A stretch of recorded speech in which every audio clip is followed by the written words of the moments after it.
Assalamu alaikum. Welcome to our lecture 3. আমাদের আজকের লেকচারের যে স্লাইড গুলো অলরেডি আপনাদের দেয়া আছে।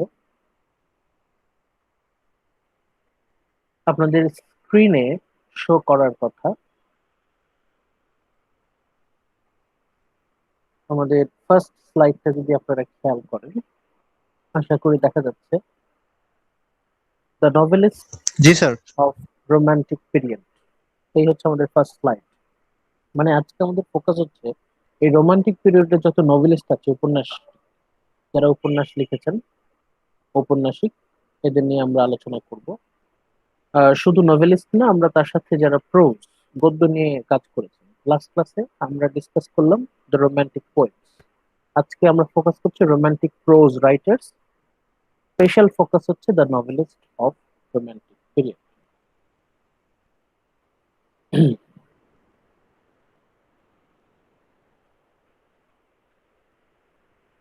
সবাইকে ইনভিটেশন করে দেন, সবাইকে আসতে অনুরোধ করেন। আমরা ক্লাসটা শুরু করে দিই। আমাদের 5:10 বেজে গেল, তো আমরা শুরু করি।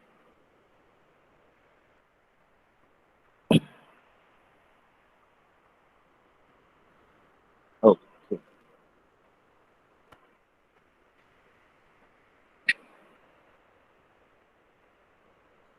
স্যার ওয়াল্টার স্কট, এই ভদ্রলোক হচ্ছেন আমাদের প্রথম টপিক।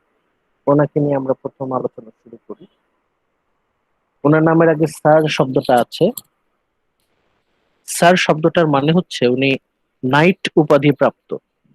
ব্রিটেনে রাজা বা রানীরা যাদেরকে নাইট উপাধি দেয় তাদেরকে স্যার বলা হয়। স্যার মানে হচ্ছে এই ভদ্রলোক নাইট উপাধি প্রাপ্ত। আমাদের রবীন্দ্রনাথ ঠাকুর উনি নাইট উপাধি ফিরিয়ে দিয়েছিলেন।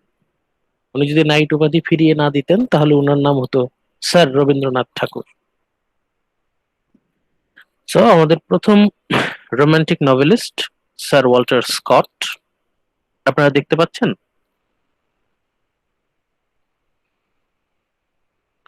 Yes, please sir. জি sir. Response.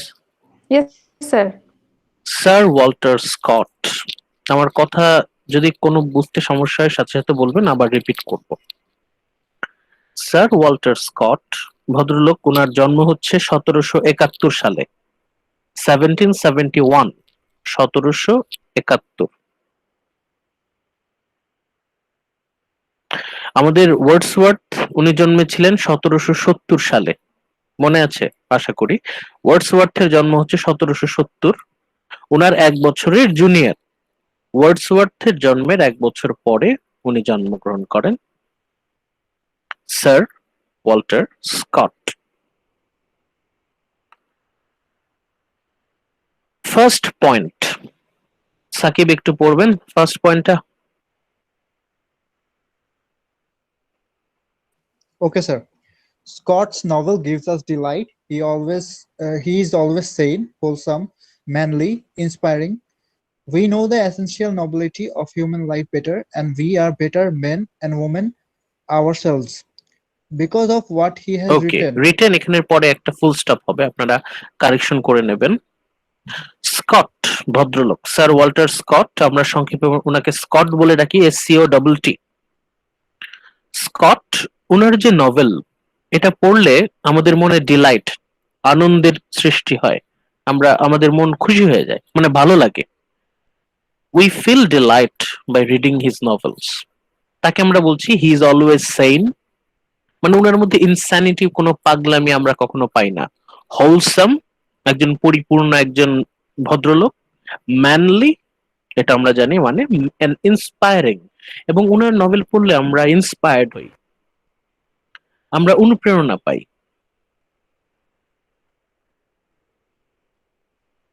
Sir Walter Scott, his novels are inspiring. We know the essential nobility of human life better. মানুষের জীবনের যে মহৎ গুণাবলী থাকা দরকার, এই বিষয়ে তার নভেল পড়লে আমরা the Nobel characteristics of human being এই সম্পর্কে আমরা জানতে পারি যে মানুষের আসলে কেমন হওয়া উচিত, মানুষের মহৎ গুণাবলী কি কি হওয়া উচিত, কি কি গুণাবলী থাকলে আমরা তাকে মহৎ মানুষ হিসেবে গণ্য করতে পারি। And we are better men and women ourselves because of what he has written. মানে তার গল্প পড়লে আমাদের ভালো মানুষ হতে ইচ্ছে করে, তার উপন্যাস পড়লে আমাদেরকে গ্রেট হিউম্যান বিং হওয়ার ইন্সপিরেশন আমরা পাই, একজন নোবেল পার্সন, একজন মহৎ মানুষ হওয়ার অনুপ্রেরণা পাই। মানে হচ্ছে খুবই inspiring. His novels inspires us to be a great person, a better person। ঠিক আছে, এখন এই বিষয়টা আমরা তাহলে ফার্স্ট যে টপিক আমাদের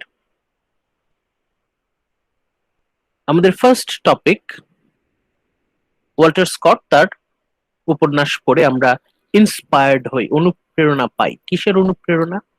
একজন ভালো মানুষ হওয়ার, আমরা একজন গ্রেট হিউম্যান বিং হওয়ার অনুপ্রেরণা পাই। আর একজন নোবেল পার্সন তার কি কি কোয়ালিটি থাকা উচিত, এটা আমরা তার নভেলের ক্যারেক্টারদের যদি ডিসকাস করি তাহলে আমরা পাবো। ওকে, দ্য নেক্সট পয়েন্ট যেটা, সেটা হচ্ছে আপনারা দেখতে পাচ্ছেন নেক্সট পয়েন্ট এইখানে। হ্যাঁ, হি স্কেচেস আ ক্যারেক্টার রাফলি।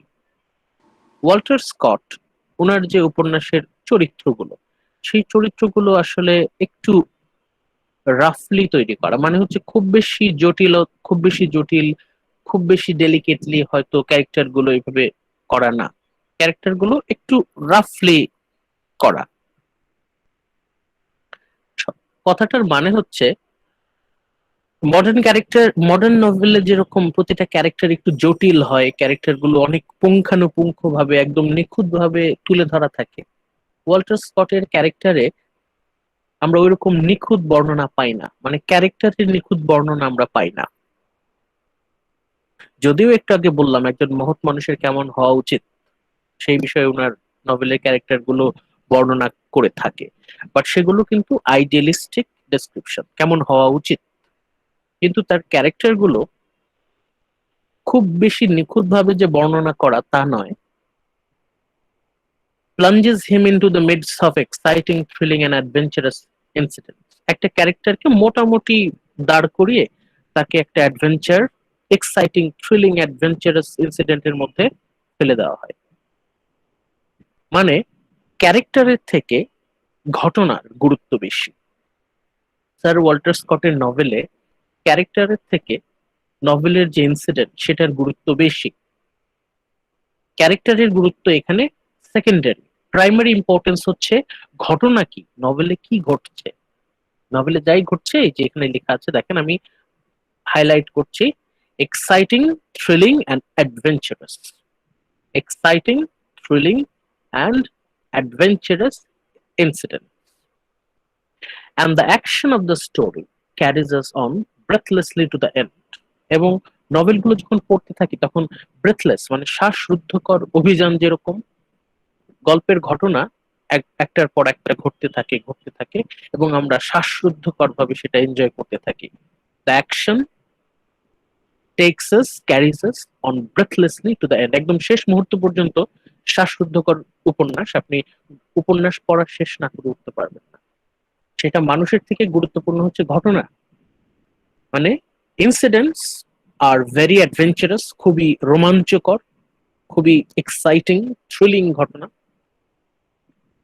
কিন্তু ক্যারেক্টার বা ব্যক্তির ওইখানে বর্ণনা একটু সেকেন্ডারি, কম। সো আমরা এখান থেকে দেখতে পাচ্ছি, আমরা এখন পড়ছি হচ্ছে এই জায়গায় so his stories are largely adventure stories. এতক্ষণ আমরা মোটামুটি ক্লিয়ার যে স্যার ওয়াল্টার স্কট ওনার নভেল মানেই হচ্ছে অ্যাডভেঞ্চারের গল্প, রোমাঞ্চকর গল্প, যেটা মোটামুটি সবাই পছন্দ করে, স্পেশালি যারা জুভেনাইল রিডার, যাদের বয়স কম। And it is this element of adventure and glorious action rather than the study of character which makes Scott a perennial favorite of the young. দেখেন এই সেন্টেন্সটা বুঝতে পারেন কিনা।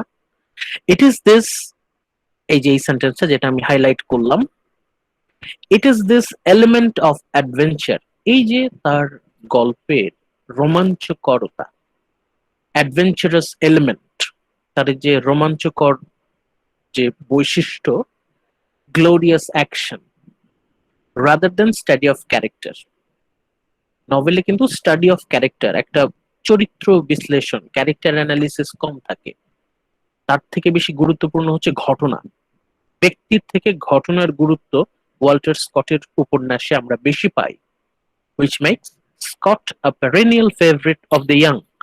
সেই জন্য যারা তরুণ, যারা কম বয়সী, তাদের জন্য স্যার ওয়াল্টার স্কট খুবই জনপ্রিয়। স্যার ওয়াল্টার স্কটের নভেল যারা ইয়াং রিডার্স, জুভেনাইল রিডার্স, তাদের কাছে খুবই জনপ্রিয়। এই বিষয়ে কি কোনো কনফিউশন আছে? একটু রেসপন্স করেন। নো স্যার, No, আপাতত আচ্ছা, স্যার উনি No, মানে sir. Sir, থ্রিলার হ্যাঁ হ্যাঁ, থ্রিলার রাইটার, ভেরি গুড। হ্যাঁ, থ্রিলার রাইটার। উনি হচ্ছেন অ্যাডভেঞ্চার রাইটার, থ্রিলার রাইটার। হ্যাঁ বলেন, আরেকজন কি স্যার যেন আমি কোয়েশ্চেন। স্যার আমি জানতে চাচ্ছিলাম যে এতে হ্যাঁ, মানে স্টাডি অফ ক্যারেক্টার বেশি প্রায়োরিটি দেওয়া হতো না, এটা একটু না, যদি ডিটেলে বুঝাতেন। একটা ক্যারেক্টার যেমন মডার্ন নভেলে, এখন যদি আমরা মডার্ন নভেল পড়ি, ঘটনার থেকে কিন্তু ব্যক্তির বিশ্লেষণ বেশি, ব্যক্তির বর্ণনা, একটা চরিত্রের পুঙ্খানুপুঙ্খ একদম নিখুঁত বর্ণনা আমরা পাই এখনকার নভেলে। জি কিন্তু স্যার। স্যার ওয়াল্টার স্কটের নভেলে আমরা ব্যক্তির বর্ণনা, পার্সন, ক্যারেক্টারের বিশ্লেষণ ওইভাবে পাই না। ক্যারেক্টার অ্যানালিসিসের থেকে ইনসিডেন্ট অ্যানালিসিস বেশি গুরুত্বপূর্ণ। জি স্যার, থ্যাংক ইউ। থার্ড পয়েন্টটা দেখেন, হি ক্রিয়েটেড দ্য হিস্টোরিক্যাল নভেল। খুবই ইম্পর্টেন্ট, হাতে কাগজ কলম থাকলে লিখে নেন। হি ক্রিয়েটেড দ্য হিস্টোরিক্যাল নভেল, ঐতিহাসিক উপন্যাস। সবচেয়ে সফলভাবে আমরা যদি আপনাদের কোনো আসে, বিভিন্ন চাকরিতে দেখবেন এমসিকিউ আসে,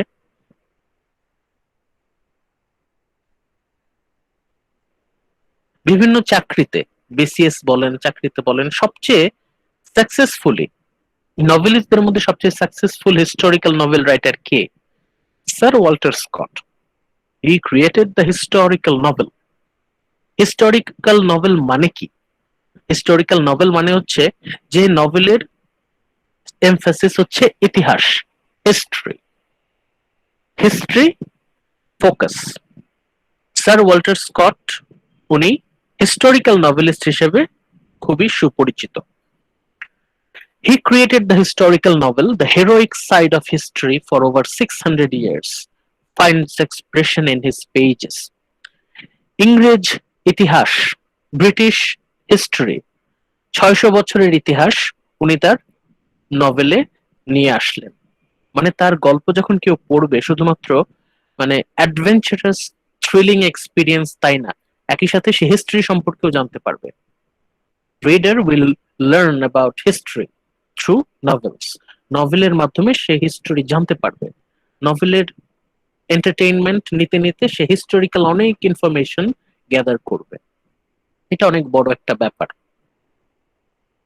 And all novelists of the last century who draw upon history for their characters, অন্য আর যত নভেলিস্ট আছেন তার সময়ে, যারা হিস্ট্রি বেসড নভেল লেখার চেষ্টা করেছেন, who tried to write historical novels, তাদের থেকে আমাদের ওয়াল্টার স্কট, স্কট ভদ্রলোক, উনি বেশি সফল।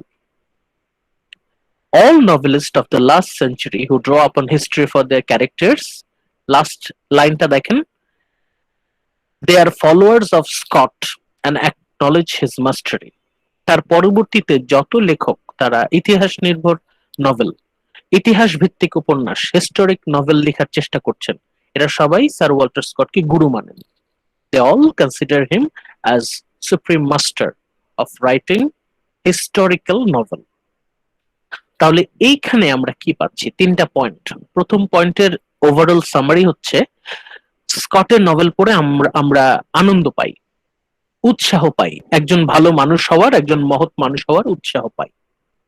তারপরের পয়েন্ট হচ্ছে, তার উপন্যাসে ব্যক্তির থেকে ঘটনার গুরুত্ব বেশি, চরিত্র বিশ্লেষণ, ক্যারেক্টার অ্যানালিসিসের থেকে ইনসিডেন্টের গুরুত্ব বেশি, এবং তার উপন্যাসের ইনসিডেন্ট হচ্ছে adventurous, exciting, thrilling, thriller writer হিসেবে। সবার শেষ পয়েন্ট হচ্ছে, উনি একজন হিস্টোরিক্যাল নভেলিস্ট, ইতিহাস ভিত্তিক উপন্যাসিক। ওনার উপন্যাস পড়লে আমরা ইতিহাস সম্পর্কে জানতে পারি। আমরা থার্ড স্লাইডে চলে যাই। আপনারা আশা করি দেখতে পাচ্ছেন। প্লিজ রেসপন্স, দেখা যাচ্ছে? জি স্যার। Yes, sir. জি স্যার। এটা হচ্ছে sir Walter Scott sir. Continued. আমরা আগের স্লাইডটা কিন্তু রিপিট মানে কন্টিনিউ হচ্ছে। আমাদের point, next point, his novels আর অন এ ভাস্ট স্কেল। তার নভেলের কাহিনী হচ্ছে অনেক ব্যাপক, ছোট্ট একটা ঘটনা কিন্তু না। তার নভেল যদি আমরা পড়তে বসি তাহলে দেখব ঘটনাগুলো হচ্ছে বিশাল, অনেক বড়, vast, covering a very wide range of action.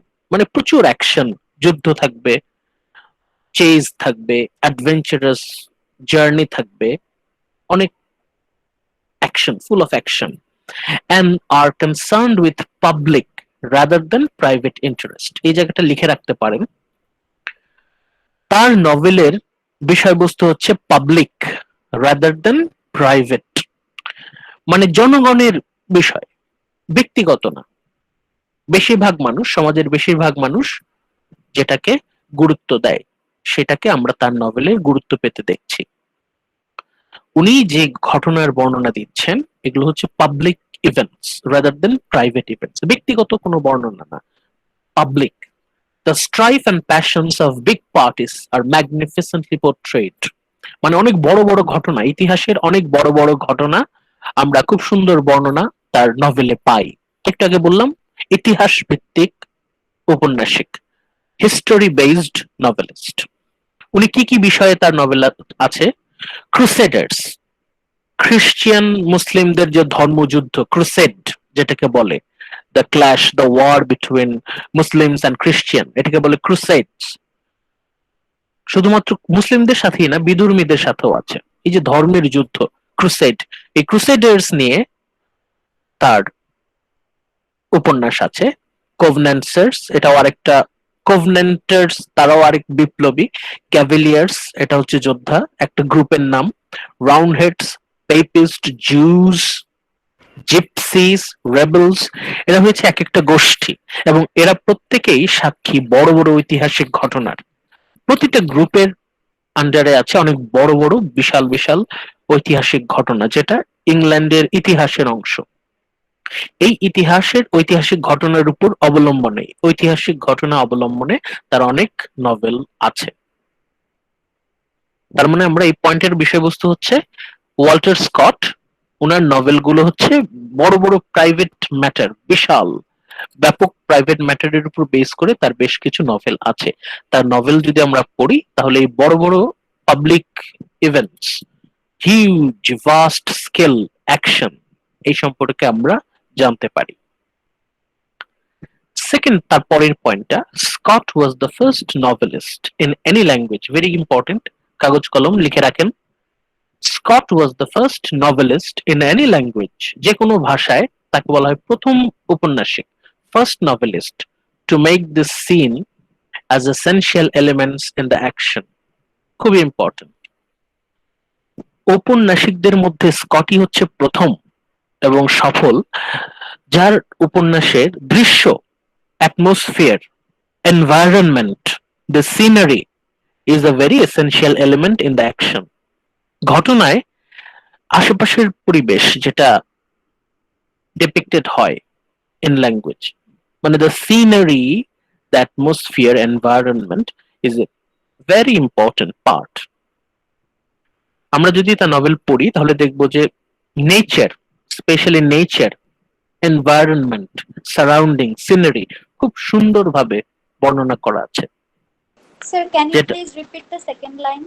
Scott was the first Scott was novelist the in first novelist in any language, যে কোনো ভাষায় তাকে বলা হয় প্রথম ঔপন্যাসিক, to make the scene an essential element in action. যে কোনো ঘটনায় খুবই গুরুত্বপূর্ণ একটা পার্ট হচ্ছে দ্য সিন, সিনারি, মানে অ্যাটমসফিয়ার, এনভায়রনমেন্ট, যেটা মানে কি ঘটছে ঘটনার সাথে সাথে খুবই গুরুত্বপূর্ণ পার্ট হচ্ছে কোথায় ঘটনাটা ঘটছে, দ্য সেটিং, জায়গাটা।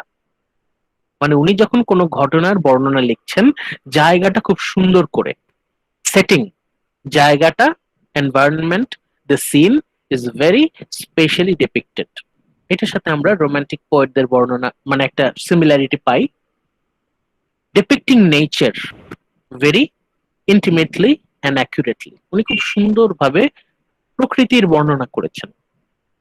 In his novels the place is usually so well chosen, মানে উনি ওনার উপন্যাসের যে জায়গাগুলো, প্লেস এত সুন্দরভাবে বাছাই করেছেন, এত সুন্দরভাবে চুজ করেছেন, এবং অ্যান্ড ডেসক্রাইবড, এত সুন্দরভাবে উনি ডেসক্রাইব করেছেন পুঙ্খানুপুঙ্খভাবে, যে the action seems almost to be the result of natural environment. ঘটনার চাইতে পরিবেশের গুরুত্ব কম না, বরং পরিবেশই ঘটনার অন্যতম গুরুত্বপূর্ণ প্রভাবক। ঘটনা যে ঘটছে তার উপন্যাসে আমরা তো বলছি বারবার যে হিজ নভেলস আর ইনসিডেন্ট বেসড, ঘটনা ভিত্তিক। এই ঘটনার পেছনে প্রকৃতির অবদান অপরিসীম। Nature, environment is a very important element in action. ঠিক আছে, এই পয়েন্টটা কিন্তু খুব ইম্পর্টেন্ট। মানে স্কটকে যে আমরা রোমান্টিক নভেলিস্ট বলছি তার পেছনে অনেক বড় একটা কারণ হচ্ছে উনার নভেলে the depiction of nature, the portrayal of natural environment, এত সুন্দর করে সিনারি, প্লেস উনি ডেপিক্ট করছেন, ডেসক্রাইব করছেন, যে সেটা থ্রিলিং, এক্সাইটিং, অ্যাডভেঞ্চারাস অ্যাকশনের খুবই গুরুত্বপূর্ণ একটা part, very essential part. Okay, please response. Okay, sir. এই Yes, পার্টটা, sir. এই পয়েন্টটা, সেকেন্ড পয়েন্টটা কিন্তু খুব ইম্পর্টেন্ট। এটা আপনাদের আরেকটু ভালো করে দেখতে হবে, এটা আরো ভালোভাবে বুঝতে হবে যে ওনাকে কেন আমরা রোমান্টিক নভেলিস্ট বলছি। কারণ উনার নভেলে অ্যাটমসফিয়ার, পরিবেশ, এটার বর্ণনা খুবই পুঙ্খানুপুঙ্খ, খুবই সুন্দরভাবে উনি বর্ণনা করছেন। Third point, he was the first novelist to recreate the past. খুবই ইম্পর্টেন্ট আরেকটা, একটু আগে বললাম first novelist to portray environment beautifully and effectively. এখন আমরা বলছি প্রথম ঔপন্যাসিক, he was the first novelist in English literature to recreate the past. এত সুন্দর করে উনি পাস্টকে তুলে ধরেছেন, খুবই সুন্দরভাবে উনি পাস্টকে রিক্রিয়েট করেছেন, অতীতকে তুলে ধরেছেন, পোর্ট্রায়াল অফ পাস্ট ইভেন্টস। উনি নস্টাল, মানে আমরা যখন উনার বর্ণনা পড়ব তখন আমরা বুঝতে পারবো যে উনি ভীষণ নস্টালজিক। উইলিয়াম ওয়ার্ডসওয়ার্থ আমাদের ফার্স্ট জেনারেশন রোমান্টিক পোয়েট, উনি যেরকম অনেক নস্টালজিক হয়ে যেতেন, স্মৃতি কাতর হয়ে যেতেন, প্রেফার্ড পাস্ট, সেই একইভাবে স্কট, আমাদের স্যার ওয়াল্টার স্কট, উনি he loves to recreate the past, অতীতে ফিরে যেতে পছন্দ করেন। ওনার নভেলে আমরা অতীতের বর্ণনার ব্যাপক বিস্তার পাই। Past incidents were recreated, depicted very intimately, accurately. He changed our whole conception of history by making it to be not a record of dry facts, but a stage on which living men and women played their parts. সেন্টেন্সটা একটু বড়, আমরা ভেঙে ভেঙে পড়ি। হি changed hour whole conception, উনি আমাদের একটা ধারণা বদলে দিচ্ছেন পুরোপুরি, অফ হিস্ট্রি, ইতিহাস সম্পর্কে আমাদের একটা ধারণা উনি পুরোপুরি বদলে দিচ্ছেন। কিভাবে? By making it to be not a record of dry facts. আমরা ইতিহাস আলোচনা বলতে বুঝি খুবই বোরিং, খুবই মনোটোনাস একটা টপিক। হিস্ট্রি বলতে আমরা বুঝি এটা জাস্ট একটা ঘটনা, কোনো রকম আনন্দ নাই, খুবই মেকানিক্যাল, খুবই রসকসহীন, মনোটোনাস, বোরিং একটা টপিক। কিন্তু উনি এত চমৎকার ভাবে ইতিহাসকে বর্ণনা করছেন, স্টেজ, ইতিহাসটা উনি ইউজ করছেন স্টেজ হিসেবে, on which living men and women played their parts. এত এক্সাইটিং, এত অ্যাডভেঞ্চারাস, এত থ্রিলিং ভাবে উনি হিস্ট্রিটাকে বর্ণনা করছেন যে he is a very excellent teacher of history. উনি ওনার নভেলের মাধ্যমে খুব সুন্দরভাবে, আকর্ষণীয়ভাবে ইতিহাসকে শেখাতে পারছেন, সক্ষম হচ্ছেন। This is the unique characteristics. আগের পয়েন্টটা যেরকম ইম্পর্টেন্ট, এই পয়েন্টটাও মার্ক করে রাখছেন, ভেরি ইম্পর্টেন্ট। মানে উনার অবদান যদি আমরা বলি তাহলে আমরা বলতে পারি হি represented history in a very exciting and attractive manner. উনি খুব চমৎকার ভাবে, আকর্ষণীয় ভাবে ইতিহাসকে আমাদের সামনে তুলে ধরছেন। এটা অনেক বড় একটা অবদান। আমাদের থার্ড স্লাইডের লাস্ট পয়েন্ট, মেজর নভেলস, সবচেয়ে গুরুত্বপূর্ণ, সবচেয়ে বড় কাজ। স্যার ওয়াল্টার স্কটকে আমরা বলছি one of the most prominent romantic novelist. Romantic পিরিয়ডের সবচেয়ে গুরুত্বপূর্ণ উপন্যাসিকদের একজন, কেউ কেউ বলে সবচেয়ে গুরুত্বপূর্ণ novelist. The most prominent and prolific, সবচেয়ে বেশি লেখা তার, রোমান্টিক নভেলিস্ট। তার নভেল সবচেয়ে বেশি বিক্রি হতো ওই সময়, সবচেয়ে ফেমাস ছিলেন, পপুলার ছিলেন। উনি কিন্তু শুধুমাত্র নভেলিস্ট নন, ওনার আরেকটা বড় পরিচয় হচ্ছে উনি একজন ওই সময়কার খুবই জনপ্রিয় কবি, ভেরি পপুলার পোয়েট, যেটা আমরা লাস্ট ক্লাসে হয়তো ওই মাইনর পোয়েটের আন্ডারে রাখলাম। তার জীবদ্দশায় উনি অনেক ফেমাস ছিলেন, কিন্তু এখন এসে আমরা তাকে ওই ফার্স্ট কাতারে, প্রথম কাতারে রাখি না, কারণ তার উনি অনেকটা আগেকার স্টাইলে কবিতা লিখতেন, কিন্তু উনি খুবই পপুলার পোয়েট ছিলেন। আচ্ছা, তার তাহলে মেজর নভেলস গুলো কি কি আমরা দেখি। Many of his works remain classics of both English language literature and Scottish literature. Sir Walter Scott, উনি স্কটল্যান্ডের মানুষ, স্কটল্যান্ডের পার্ট তখন ব্রিটেনের পার্ট ছিল, স্কটিশ, উনি একজন Scottish. English and Scottish literature দুইটাতেই তার অবদান অনেক বেশি। তার অনেকগুলো কাজ এখনো পর্যন্ত ক্লাসিক্স হিসেবে বিবেচিত হয়। ফেমাস টাইটেলস ইনক্লুডস, তার সবচেয়ে বিখ্যাত কাজগুলোর মধ্যে একটা আছে the lady of the lake, এটা অনেক ভার্সিটিতে টেক্সট পড়ানো হয়, ন্যারেটিভ পোয়েম, যদিও এটা ন্যারেটিভ পোয়েম বাট এটা নভেলের মতোই পড়ানো হয়। আর নভেলগুলোর মধ্যে সবচেয়ে বিখ্যাত হচ্ছে ওয়েভারলি। দেখবেন নভেলের নামগুলো ইটালিসাইজড করা আছে, আপনারা যদি ভালো করে খেয়াল করেন, নভেলের নাম আপনারা যখন টাইপ করবেন ইটালিসাইজড, ইটালিক্সে টাইপ করবেন বাঁকা করে, ওয়েভারলি। তারপর আমরা পাচ্ছি ওল্ড মর্টালিটি, এটার আরেকটা নাম হচ্ছে the Tale of Old Mortality. আরেকটা খুব বিখ্যাত novel Rob Roy, Heart of Midlothian, the Bride of Lammermoor, আর সবচেয়ে বিখ্যাত আইভানহো, IVENHOE। এগুলো হচ্ছে তার ওই সময়কার সবচেয়ে পপুলার, খুবই জনপ্রিয় ওই সময়। স্যার ইটালিক ফন্টে লিখবো কি জাস্ট ফোকাস মেনশন করার জন্য যে না, না, novels এটা নিয়ম। এগুলো? এটা নিয়ম, পাবলিশড কোনো টেক্সট, সেটা কোনো কোনো যে কোনো একটা বই যখন পাবলিশড হয়, সেই বইটা নাটকের বই হতে পারে, কবিতার বই হতে পারে, তারপর নাটকের বই হতে পারে, যখনই একটা পাবলিশ টেক্সট, ওটার নাম আমরা ইটালিসাইজড আকারে লিখবো, যখন টাইপ করব ইটালিসাইজড, ইটালিক্স। আর হাতে যখন লিখবো তখন নিচে আন্ডারলাইন করব। হাতে লেখার সময় বইয়ের নাম হলে আন্ডারলাইন করব।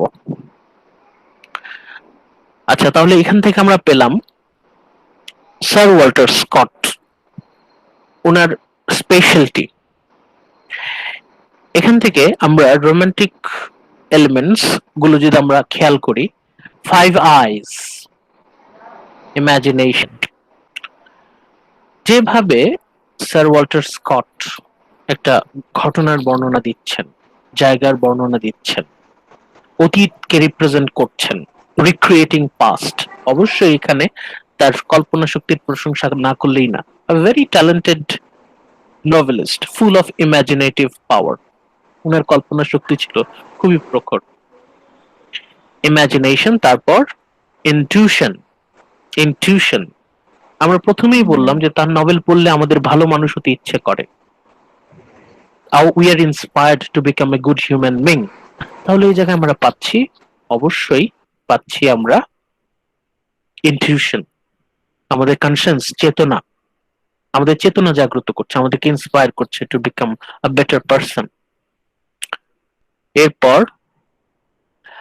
আইডিয়ালিজম, আইডিয়ালিজম Inspiration না, অবশ্যই স্যার? আছে। Inspiration, idealism, and individualism. হ্যাঁ, ইন্সপিরেশন তো আছে, বললাম তো, এখনই বললাম। Inspiration, Okay, sir. ইট ইন্সপায়ার্স আস। আর উনার যে লেখায় আপনারা ইন্সপিরেশন পাবেন নেচার। এত সুন্দরভাবে উনি নেচারকে বর্ণনা করেছেন যে এর আগে খুব বেশি উপন্যাসিক এইভাবে নেচারকে বর্ণনা করেন নাই। আইডিয়ালিজম, অবশ্যই তার লেখা পড়লে আপনি মানে কিভাবে একজন মহৎ মানুষ হতে হলে কি কি গুণাবলী থাকা দরকার, একজন গ্রেট হিউম্যান বিং কি কি, এই যে আইডিয়াটা টু বিকাম গ্রেট, ভালো কিছু হওয়া, এটাই হচ্ছে আইডিয়ালিজম। সর্বশেষ যেটা আমাদের মাথায় ছিল ইন্ডিভিজুয়ালিজম। এখানে এসে আপনাদের কিছু বিতর্ক হতে পারে। আপনি বলতে পারেন স্যার ওর তো ঘটনা ভিত্তিক, মানে ওনার নভেল হচ্ছে focused on incident, focused on surrounding, কিন্তু এখানে তো উনি ক্যারেক্টার অ্যানালিসিস করেন নাই, তাহলে এখানে ইন্ডিভিজুয়ালিজম কেন আসলো? ইন্ডিভিজুয়ালিজম আসবে কারণ হচ্ছে এই যে ওনার স্টাইলটা, এই যে উনি অতীতকে রিপ্রেজেন্ট করছেন, পোর্ট্রে করছেন এনভায়রনমেন্টকে, এটা তো ওনার পয়েন্ট অফ ভিউ থেকে করছেন। তারপর হি ইজ রিক্রিয়েটিং পাস্ট, হিস্ট্রিকে খুব চমৎকার আকর্ষণীয় উপায়ে বর্ণনা করছেন। এটা তো র্যান্ডম না, ইট ইজ ভেরি পার্সোনাল। উনার স্পেশাল কোয়ালিটির কারণেই কিন্তু ইয়াং রিডাররা তার প্রতি আকৃষ্ট হতো। উনার special way of retailing history, এটার কারণেই কিন্তু মানুষজন তার প্রতি আকৃষ্ট হতো। অবশ্যই এখানে ইন্ডিভিজুয়ালিজম আছে। অতএব আমরা বলতে পারি Sir Walter Scott is an ideal romantic novelist.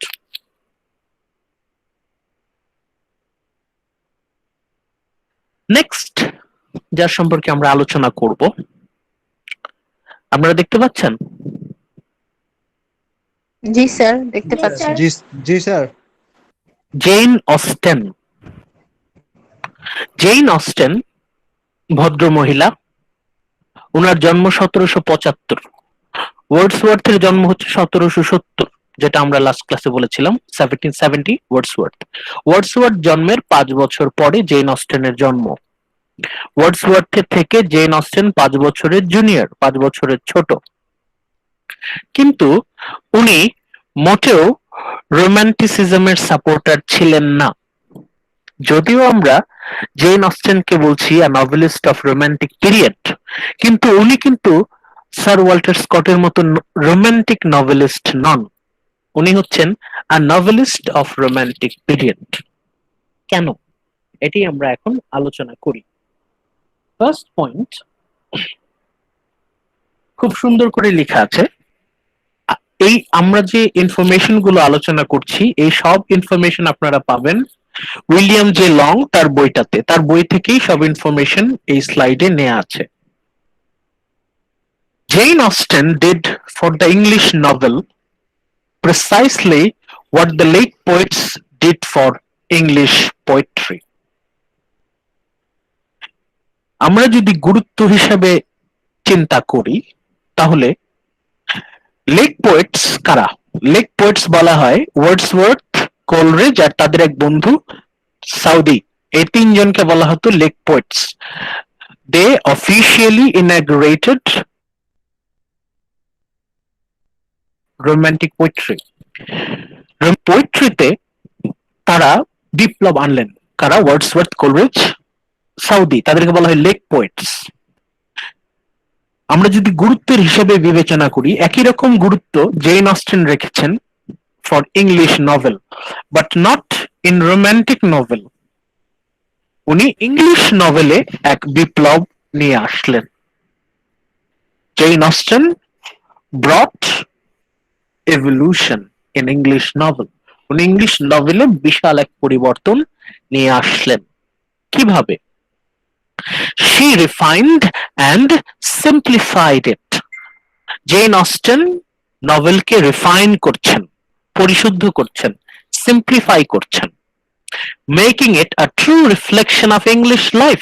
লিখে রাখেন, খুবই important, making it a true reflection of English life. Jane Austen, তাকে আমরা কেন বলছি খুবই গুরুত্বপূর্ণ একজন English novelist, not romantic novelist, আমরা বলছি ইংলিশ নভেলিস্ট। কারণ she refined novel, simplified novel and make it a true reflection of English life. তাদের জীবনের খুবই honest, accurate and faithful portrayal of life.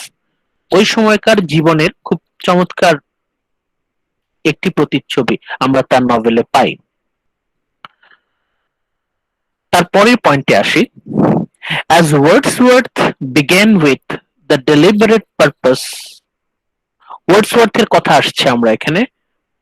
Wordsworth began with the deliberate purpose of making poetry natural and truthful. ওয়ার্ডসওয়ার্থের যেটা উদ্দেশ্য ছিল to make poetry natural and truthful.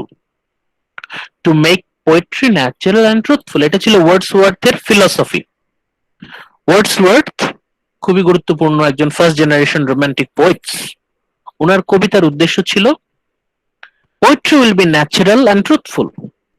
আমাদের দৈনন্দিন জীবনে আমরা যে ভাষায় কথা বলি সেই ভাষায় লেখা হবে এবং আমাদের যে ন্যাচারাল ট্রুথ এখানে প্রতিফলিত হবে। এটা ছিল ওয়ার্ডসওয়ার্থের ফিলসফি। সেই একই philosophy Jane Austen, miss Austen উনি তার নভেলে নিয়ে আসছেন। So Miss Austen appears to have begun writing with the idea of presenting the life of English country society exactly as it was, যেটা একটু আগে বললাম, an honest, faithful reflection of English life. উনি কি করছেন? Miss Austen appears to have begun writing, উনি লেখা শুরু করছেন with the idea of presenting, তার টার্গেট হচ্ছে প্রেজেন্ট করা, পোর্ট্রে করা the life of English country society as exactly as it was. English country society, তার সমাজ, উনি যা দেখছেন, উনি যে সমাজে বসবাস করেন, উনি যে সমাজের বাসিন্দা, সেই সমাজের চমৎকার অনেস্ট, ট্রুথফুল, ফেথফুল পোর্ট্রায়াল উনি উপস্থাপন করতে চাচ্ছেন। As it is, society as it is, যা তাই, faithfully, accurately, honestly, তাই, exactly as it was, মানে সমাজের ছবি যেমন দেখছেন উনি তেমনই পোর্ট্রে করবেন। উনি যেই সমাজে বসবাস করছেন, যেই সমাজটা দেখছেন, যেমন দেখছেন উনার পোর্ট্রায়ালটাও তেমন হবে। Portrayal of life as it is, which she was experiencing, উনি যে অভিজ্ঞতায় বড় হচ্ছেন তার অভিজ্ঞতার উপর ভিত্তি করে জীবনটা যেরকম দেখছেন উনি তেমনই পোর্ট্রে করতে চাচ্ছেন। In opposition to romantic extravagance of Miss Radcliffe and her school, এখানে আমরা নতুন এক নাম পাচ্ছি, মিসেস র্যাডক্লিফ। এই ভদ্রমহিলা সম্পর্কে একটু পরে আমরা আলোচনা করব। মিসেস র্যাডক্লিফও নভেলিস্ট ছিলেন, কিন্তু তার সাথে জেন অস্টেনের ছিল একদম সাপে নেউলে আদায় কাজকলাই সম্পর্ক। খুবই বিরুদ্ধবাদী ছিলেন দুইজন, একজন আরেকজনকে দেখতে পারতেন না। একজন ছিলেন খুবই রোমান্টিক, আরেকজন হচ্ছে রোমান্টিক পুতুপুতু উনার পছন্দ ছিল না। উনি এসব রোমান্টিসিজম, এক্সট্রা ইমোশনালিজমের পক্ষপাতী নন। উনি হচ্ছেন supporter of hard reality, supporter of the sincere portrayal of life. No exaggeration, no hyperbole, কোন রকম অতিরঞ্জন না, কোন রকম অতিরিক্ত ইমোশনালিজম না, কোন রকম এক্সট্রা রোমান্টিসিজম না। ওনার উদ্দেশ্য হচ্ছে, জেন অস্টেনের কথা বলছি, ওনার উদ্দেশ্য হচ্ছে জীবনকে উনি যেমন দেখছেন উনি তেমনই তুলে ধরবেন। এই পয়েন্টটা কি আপনাদের কোনো সমস্যা আছে বলেন? সেকেন্ড পয়েন্টটা, No, sir. উনার ফোকাসটা মানে হচ্ছে উনি একটু রিয়েলিস্টিক পোয়েট ছিল। ইয়েস, নোভেলিস্ট, পোয়েট না, novelist, realistic. Thank you, realistic. উনি হচ্ছেন বাস্তব, বাস্তবতা যেমন তেমনই হবে। উনি রোমান্টিক নন, উনি realist. She is sir, not. তার মানে কি ওনার কোনো রসকসহীন লাইফ ছিল একটা, মানে এরকম কিছু একটা? ঠিক তা না, ঠিক তা না, এটা একটু পরে জানতে পারবেন। তবে উনি ইমোশনালিজম পছন্দ করেন না। Jane Austen is anti romanticist. উনি রোমান্টিক এই যে বিষয়টা, এই বিষয়টাতে উনি আচ্ছা, চলে গেল কোথায়, একজন মনে হয় ঢুকতে চাইলো। আচ্ছা, যাই হোক, সমস্যা নেই। ওকে, থার্ড পয়েন্টে আমরা আসি। Mrs Austen's 6 novel. Jane Austen তার জীবনে 6টা নভেল লিখে গেছেন, 6টা নভেল। সেন্স অ্যান্ড সেন্সিবিলিটি, ওনার এই নভেলটার পিছনে ছোট্ট একটা কাহিনী আছে, আপনাদের বলি। এই নভেলটা লেখা হয় হচ্ছে 1797 সালে, just 1 year before the publication of Lyrical Ballads, যেটা আপনাদের ফরজ মনে রাখা। লাস্ট ক্লাসে বলেছিলাম এটা থেকে কোশ্চেন আমি করবই, যে কত সালে লিরিক্যাল ব্যালেডস পাবলিশড হয়। 1798 সালে, 1798। 1798 এ লিরিক্যাল ব্যালেডস পাবলিশড হয়। এই লিরিক্যাল ব্যালেডস পাবলিকেশন কেন গুরুত্বপূর্ণ? কারণ এটাই হচ্ছে birth year, official birth year of romantic movement. Romantic মুভমেন্টের যদি অফিসিয়াল কোনো ইয়ার আমরা বলতে চাই, যদিও এরকম অ্যাকুরেটলি বলা সম্ভব না, but romantic movement, romanticism in English literature officially আমরা বলি হচ্ছে যে বছর লিরিক্যাল ব্যালেড পাবলিশ হলো, 1798, 1798। 1798 এ লিরিক্যাল ব্যালেড যখন পাবলিশড হয় তখন কেউ এটাকে দাম দেয় নাই, সাধারণ মানুষরা তো দাম দেয় নাই, ক্রিটিকরাও দাম দেয় নাই। তারা বললো এটা কেমন কবিতা, এই কবিতার মধ্যে কোনো কোনো মানে পলিশড সফিস্টিকেশন নাই, লেখা হচ্ছে খুবই নর্মাল ল্যাঙ্গুয়েজে, এভরিডে ল্যাঙ্গুয়েজে, কোনো বিষয়বস্তু গ্রেট কোনো ইনসিডেন্ট নাই, খুবই নর্মাল এভরিডে লাইফ ইনসিডেন্ট। এতে গেলে কবিতা হলো? কবিতার তো কোনো বিষয়বস্তু এখানে আমরা পাচ্ছি না, নাথিং গ্রেট ইন হিয়ার। এদের থেকে শুনে হোক বা নিজে থেকেই হোক, সাধারণ মানুষের মনে লিরিক্যাল ব্যালেন্স নিয়ে কোনো আগ্রহ ছিল না, বাট এত বছর পরে আমরা সেটাকে খুবই গুরুত্ব দিচ্ছি। যাই হোক, কোলরিজ ওয়ার্ডসওয়ার্থের সেই লিরিক্যাল ব্যালেন্স তো পাবলিশ হয়েছিল, that was A success. But miss Austen, আমাদের জেন অস্টেন, উনার কপাল খারাপ। উনি উনার নভেল সেন্স অ্যান্ড সেন্সিবিলিটি লিখলেন, কমপ্লিট করলেন 1797 সালে, লিরিক্যাল ব্যালেন্স পাবলিশ হওয়ার 1 বছর আগে। এবং তিনি একটার পর একটা পাবলিশারের কাছে গেলেন, একটার পর একটা পাবলিশারের কাছে গিয়ে ধর্ণা দিলেন, কিন্তু কেউ তার বই পাবলিশ করবে না। কেন? সবাই বলে যে তার বই বিক্রি হবে না, তার বই কেউ কিনবে না, তার লেখা খুবই বোরিং, খুবই টাফ, আর খুবই হার্ড, রিয়েলিস্টিক। মানুষ কেন নভেল পড়ে? মানুষ কি রিয়েলিটিকে জানার জন্য নভেল পড়ে নাকি এন্টারটেইনমেন্ট পাওয়ার জন্য? তখনকার সময়ে মেইন উদ্দেশ্য ছিল এন্টারটেইনমেন্ট। সেন্স অ্যান্ড সেন্সিবিলিটি দেখে পড়ে কেউ এন্টারটেইনমেন্ট পাবে না, এই বইটা ছাপানো মানেই হচ্ছে লস।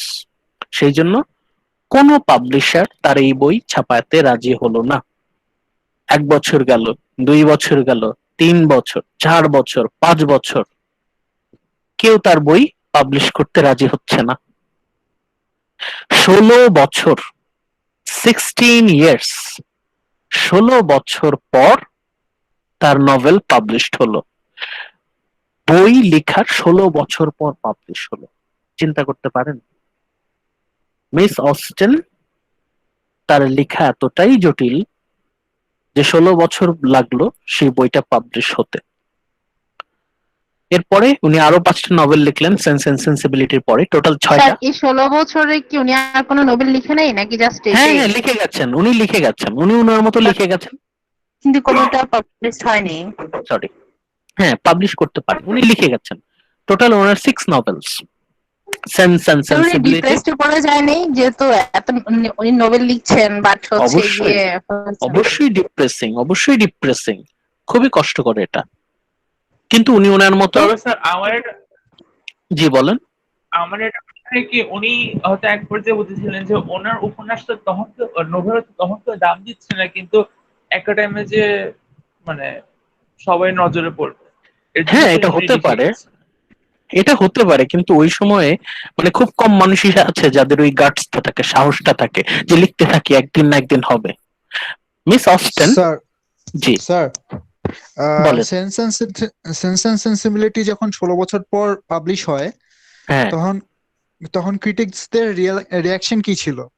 এটা আসছে, পরে আসছে, বলছি, একটু ধৈর্য ধরেন। মিস অস্টেন 6 নভেল, তার টোটাল 6টা নভেল কি কি? স্যার একটা কোশ্চেন ছিল, হ্যাঁ বলেন। স্যার আমরা এই রাইটার গুলোর কোনো স্পেসিফিক নোবেল কি পড়বো?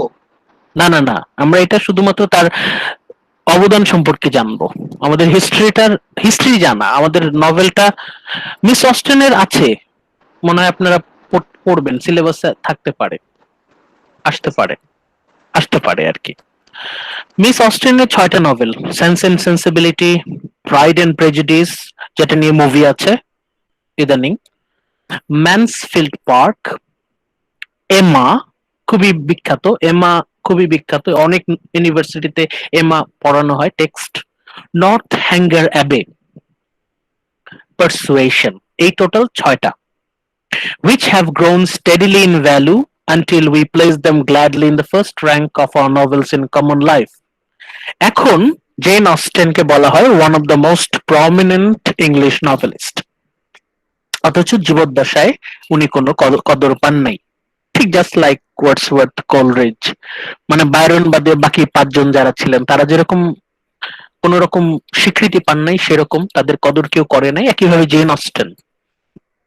জেন অস্টেন তার উপন্যাস তখন কেউ কদর করতে পারেনি, মানে ওনার লেখাটা লিটল ওয়ে অ্যাডভান্সড, মানে অন্যদের থেকে অনেক বেশি অ্যাডভান্স ছিলেন, আর ওনার যে রিয়েলিটি পারসেপশন এটা অনেক বেশি ক্লিন ছিল, সবার থেকে অনেক বেশি শার্প ছিল, যেটা অন্যরা নিতে পারে নাই ওই সময়। আচ্ছা, নেক্সট পয়েন্টে আমরা আসি, দেখতে পাচ্ছেন লাস্ট পয়েন্টটা, এই স্লাইডের লাস্ট পয়েন্ট, জি স্যার। এই পয়েন্টটা Yes, sir. একটু গুরুত্ব দিয়ে দেখেন। It is not simply for her exquisite charm and humour, মানে তার লেখায় আমরা একটা হিউমার পাই, বাট খুবই সফিস্টিকেটেড হিউমার, মানে তার লেখায় আমরা আমাদের দৈনন্দিন জীবনে কিছু মানে হাস্যরস আছে যেটা আসলে আপনি ধরতে পারবেন না, একটু চিকন, মানে দম ফাটানো হা হা হাসির কৌতুক না, বরং খুব চিকনে আমরা কিছু কৌতুক বলি, খুবই সফট সফিস্টিকেটেড হিউমার, মানে তার নভেলে আমরা এরকম শার্প, খুবই সফিস্টিকেটেড হিউমার আমরা পাই, বুদ্ধিবৃত্তিক খুব চমৎকার কিছু সিগনেচার আমরা পাই। শুনে আপনি হা হা করে হাসবেন না, কিন্তু আপনার মানে your brain will be amused, মানে আপনি মজা পাবেন, কিন্তু আপনার ওরকম হা হা হাসি হবে না আর কি। It is not simply for her exquisite charm and humour, কিন্তু এটাই সবচেয়ে বড় কথা না, দ্যাট উই অ্যাডমায়ার হার, কিন্তু ইম্পর্টেন্টটা কি? The more important is but also for her influence in bringing our novels back to their true place as an expression of human life, যেটা এতক্ষণ ধরে আমরা বলছি। ওনার খুবই গুরুত্বপূর্ণ অবদান হচ্ছে portraying life, জীবনকে বর্ণনা করা। নেক্সট স্লাইডে আসি। Jane Austen's whole life was spent in a small country parishes, উনি ওনার জীবনে খুব বেশি জায়গায় যাননি, উনি যেখানে জন্মগ্রহণ করেছেন ওরই আশেপাশে ওনার চলাফেরা। whose simple country people became characters of her novel, উনি যাদের সাথে ওঠা বসা করেছেন, যাদের সাথে থেকেছেন, তার প্রতিবেশী, তার বন্ধু, তাদের ওই ক্যারেক্টার গুলো নিয়েই উনি নভেল লিখেছেন। চুজিং হিজ টাইনি ফিল্ড, মানে উনি ওনার একটা সোসাইটির উপর ভিত্তি করে ওনার নভেল, এই জায়গাটা মাথায় রাখেন। Choosing the tiny field that she new best, উনি গরিবদের নিয়ে লিখেন নাই, উনি বিদেশিদের নিয়ে লিখেন নাই, উনি আননোন এলিয়েন অন্য দেশি ভিনদেশীদের নিয়ে লিখেন নাই, যা বিষয়ে তার কোনো আগ্রহ নাই, যে বিষয়ে তার কোনো অভিজ্ঞতা নাই, ওই বিষয়ে তিনি লিখেন নাই। উনি কি বিষয়ে লিখলেন? উনি যে সমাজের বাসিন্দা, ঠিক ওই সমাজ, ঠিক ওই স্ট্র্যাটা, ঠিক ওই লেভেলে যারা আছে তাদেরকে নিয়েই তার উপন্যাস। সেই জন্য আমরা বলছি choosing a tiny field that she no best, মানে সমাজের যে স্তর সম্পর্কে তার ধারণা সবচেয়ে ভালো, ওইটা নিয়ে উনি লিখেছেন। হার ওয়ার্কস হ্যাভ এন এক্সকুইজিট পারফেকশন, এবং উনি যা জানেন অ্যাকুরেটলি ওইটাই বর্ণনা করেছেন। উনি কিন্তু সব ধরনের সোসাইটি কে নিয়ে লিখেন নাই, উনি শুধুমাত্র উনি যে সমাজের বাসিন্দা শুধুমাত্র ওই সমাজকে নিয়ে লিখেছেন। এই জন্য অনেকেই হয়তো তার গল্প পড়ে মজা পাবে না, কারণ তারা রিলেট করতে পারবে না। In her literary field, the chief duties were of household. মানে ওনার যে নভেলের বিষয়বস্তু কি ছিল, ওনার কার্যক্রম, উনি যে কাজ করতেন, the chief duties were of household, গৃহস্থালী কাজকর্ম, the chief pleasure in country gatherings, বিভিন্ন পার্টি হতো, বিভিন্ন বল আয়োজন হতো, পার্টি আয়োজন হতো, এই party, and the chief interest in matrimony, এবং ওনার নভেলের খুবই গুরুত্বপূর্ণ অংশ হচ্ছে ম্যারেজ। ওনার নভেলের খুবই ইম্পর্টেন্ট এলিমেন্ট হচ্ছে ম্যারেজ, যেটাকে সফিস্টিকেটেড ভাষায় বলে matrimony, the chief interest in matrimony. তাহলে তার নভেলের বিষয়বস্তু কি, টপিক কি? উনি হাউস হোল্ড নিয়ে লিখেছেন, কান্ট্রি গ্যাদারিং পার্টি নিয়ে লিখেছেন, বিভিন্ন সোশ্যাল পার্টি নিয়ে লিখেছেন, পার্টি হয় না অনেক মানে পার্টি আয়োজন করে, সেই পার্টি, তারপর matrimony marriage, life with its mighty interest, এবং এর মধ্যেই ইটস প্যাশন, মানে তার সোসাইটির মানুষদের প্যাশন, তার আশেপাশের মানুষদের অ্যাম্বিশন, তাদের ট্র্যাজিক স্ট্রাগল, যাদের লাইফে অনেক ট্র্যাজেডি ঘটে এবং তারা সেই ট্র্যাজেডি নিয়ে যুদ্ধ করে, swift by like a great river. মানে উনার ফোকাসটা হচ্ছে সমাজের একটা নির্দিষ্ট শ্রেণী, কিন্তু ওই শ্রেণীর সবকিছুই উনি লিখেছেন। ওই সময়ে ওই সমাজে যারা বাসিন্দা তারা এই বিষয়টা শুধু বুঝতে পারবেন যে তাদের জীবনযাপনের পুঙ্খানুপুঙ্খ বর্ণনা, exquisite detail of the lifestyle of that society. চেইন যে সমাজের বাসিন্দা, যে সোসাইটির বাসিন্দা, ওই সোসাইটির একদম অ্যাকুরেট বর্ণনা আমরা পাই। We can easily understand therefore the limitation of Jane Austen. তাহলে আমরা বলতে পারি জেন অস্টেন তো তাহলে ইউনিভার্সাল না। আমরা তো, আপনি আমি যদি জেন অস্টেনের নভেল পড়তে বসি তাহলে কিন্তু আমরা রিলেট করতে পারবো না, আমরা ফিল করতে পারবো না, টাচ করতে পারবে না ওই নভেল, কারণ ওটা টোটালি অন্য একটা সোসাইটির পার্সপেক্টিভ থেকে লেখা। তাহলে এটা একটা লিমিটেশন। বাট কিন্তু within her own field she is unequalled, কিন্তু তার জায়গায় তার মতো আর কেউ নাই। There is no other novelist so successful in portrayal of society. Her characters are absolutely true to life. তার প্রতিটা ক্যারেক্টার জীবন্ত। এই জায়গায় ওয়াল্টার স্কট থেকে উনি এগিয়ে। ওয়াল্টার স্কট উনি ক্যারেক্টার অ্যানালিসিসে কিন্তু অতটা সফল ছিলেন না, কিন্তু জেন অস্টেন হার ক্যারেক্টার্স আর অ্যাবসলিউটলি ট্রু টু লাইফ। এত সুন্দর করে প্রতিটা ক্যারেক্টারকে উনি ফুটিয়ে তুলেছেন একদম accurately, intimately, and all her work has the perfection of delicate miniature painting. মানে তার নভেলগুলো পড়লে মনে হবে পেইন্টিং দেখছি, এত সুন্দর করে বর্ণনা চোখের সামনে ফুটে উঠবে, একদম অ্যাকুরেট রিয়েলিস্টিক ছবি। এবার মজার একটা বিষয়, লাস্ট পয়েন্টটা দেখতে পাচ্ছেন? Please response. G G, sir sir. দেখতে পাচ্ছি। দেখেন স্যার ওয়াল্টার স্কটের একটা কথা লেখা আছে, ওয়াল্টার স্কটের একটা কি লেখা আছে দেখেন। স্যার ওয়াল্টার স্কট, একটু আগে আমরা যার সম্পর্কে বললাম, উনি তার এই সমসাময়িক কিন্তু ভিন্ন ধাঁচের নভেলিস্ট, তার সম্পর্কে ভদ্রলোক কি বললেন? That young lady has a talent for describing the involvements and feelings and characters of ordinary life, which is to me the most wonderful I've ever met with. Walter Scott উনার নভেলের বৈশিষ্ট্য ছিল হচ্ছে ঐতিহাসিক, বিশেষ, special, exciting, adventurous incident.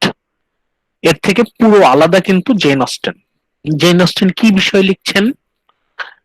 Ordinary life, ordinary incident. সেই বিষয়ে Walter Scott খুব মানে সমীহ করছেন, রেসপেক্ট করছেন যে that young lady has a talent for describing the involvement and feelings and characters. কি ইনভলভমেন্ট? ইনভলভমেন্ট মানে হচ্ছে অ্যাক্টিভিটিস, অ্যাকশন। Feelings, emotion. যদিও উনি অ্যান্টি রোমান্টিক, যদিও উনি অ্যান্টি সেন্টিমেন্টালিস্ট, তারপরে উনি ফিলিংস নিয়ে কথা বলেছেন। এই ফিলিংসটা হচ্ছে সফিস্টিকেটেড ফিলিংস, যেটা natural, normal, nothing extra. And characters of ordinary life, সাধারণ জীবনের চরিত্র, which is to Scott most wonderful he ever met with. Sir Walter স্কটের মতে এটা হচ্ছে মোস্ট ওয়ান্ডারফুল। এত চমৎকার ভাবে নভেলে সাধারণ জীবন ফুটে ওঠে নাই আগে কখনো, এত জটিল ভাবে, এত নিখুঁত ভাবে। The exquisite touch which renders ordinary commonplace things and characters interesting from the truth of the description of sentiment. দেখেন, ভালো করে দেখেন, এই সেন্টেন্সটা একটু জটিল, কিন্তু ভেঙে ভেঙে পড়ি।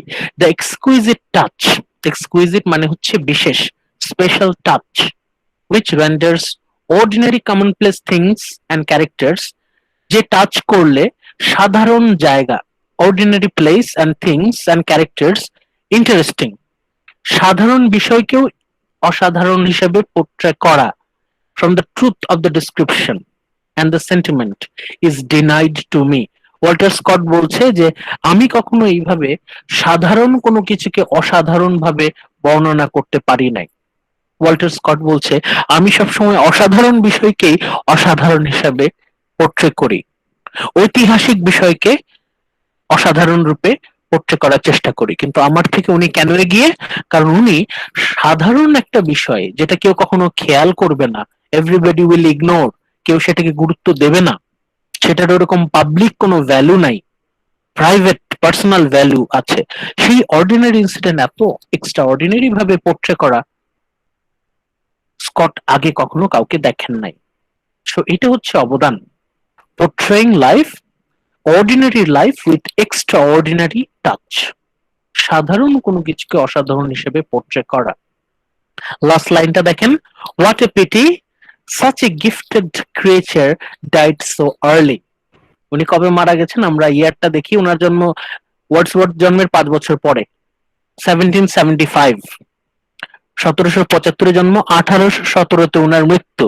তার মানে উনি বেঁচে ছিলেন কত? এইদিকে 25 বছর, ওইদিকে 17, মাত্র 42। জেন অস্টেন মাত্র 42 বছর বয়সে মারা যান। এই জন্যই বলছেন what a pity such a gifted creature died so early, এত অল্প বয়সে মারা গেলেন, 42 বছর। ঔপন্যাসিকদের 42 বছর বয়সেই লেখা শুরু হয়, ম্যাচিউরড রাইটিং শুরু হয়।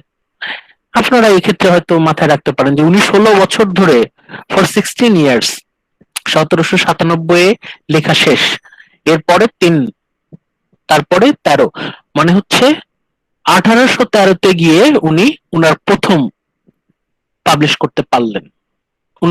উনি তার 4 বছর পরেই মারা যান। মানে উনি যে কষ্টটা পেলেন, অনেকে বলতে পারে হয়তো উনার এই কষ্টের কারণেই হয়তো উনি মারা গেছেন, আর অনেক কারণ থাকতে পারে। এই হচ্ছে Jane Austen, very talented, extraordinary, but not romantic. Jane Austen কিন্তু রোমান্টিক নন, ভেরি রিয়েলিস্টিক, অ্যান্টি রোমান্টিক, একদম রোমান্টিক উল্টা।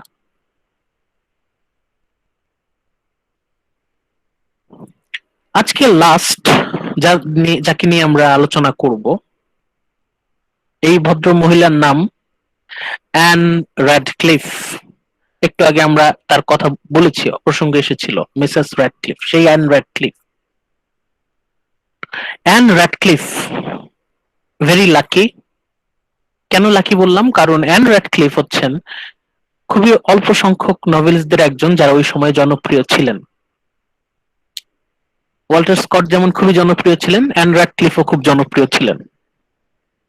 স্কট, র্যাডক্লিফ, এই দুইজন ছিল ওই সময়কার খুবই ফেমাস। কেউ কেউ বলে ওয়াল্টার স্কটের থেকে র্যাডক্লিফের ফ্যান বেশি ছিল, গুণগ্রাহী বেশি ছিল। অ্যান র্যাডক্লিফের জন্ম 1764 সালে, ওয়ার্ডসওয়ার্থ জন্মানোর 6 বছর আগে। ওয়ার্ডসওয়ার্থের থেকে র্যাডক্লিফ, মিসেস র্যাডক্লিফ 6 বছরের সিনিয়র। দেখতে পাচ্ছেন আপনারা? প্লিজ রেসপন্স করেন। জি স্যার, দেখতে জি পাচ্ছি। জি জি স্যার। দেখতে পাচ্ছি। আচ্ছা, ফার্স্ট পয়েন্টটা Yes, sir. দেখেন, Anne Radcliffe is regarded as the most representative of English Gothic novelist. খুব ইম্পর্টেন্ট, হাতে কাগজ কলম থাকলে লিখে রাখতে পারেন, the most representative of English Gothic novelist. ইংরেজি সাহিত্যে যত গথিক নভেলিস্ট আছে তাকে বলা হয় one of the most representative, মানে one of the best gothic novelist. Gothic novel মানে কি? নভেলিস্টটা কি? হ্যাঁ, গথিক নভেল হচ্ছে সেই সব নভেল যেটার বিষয়বস্তু হচ্ছে সুপারন্যাচারাল, স্পিরিট, গোস্ট, মানে Thriller. হ্যাঁ, ভৌতিক উপাদান থাকবে, তারপর হচ্ছে ভয়ঙ্কর জায়গার বর্ণনা থাকবে, দুর্গ, পুরাতন দুর্গ, অন্ধকার দুর্গ, মিস্টেরিয়াস মানে তো atmosphere, horror thriller. Horror, yes, horror thriller. মানে he is one of the greatest horror thriller novelist. She stands apart in her ability, মানে তিনি অন্যদের থেকে অসাধারণ, to infuse scenes of terror and suspense. মানে ওনার একটা স্পেশাল ট্যালেন্ট আছে, তার নভেলে এত চমৎকার ভাবে উনি টেরার মানে হরর থ্রিলার প্রেজেন্ট করতেন, অন্য কেউ অত চমৎকার ভাবে পারে নাই।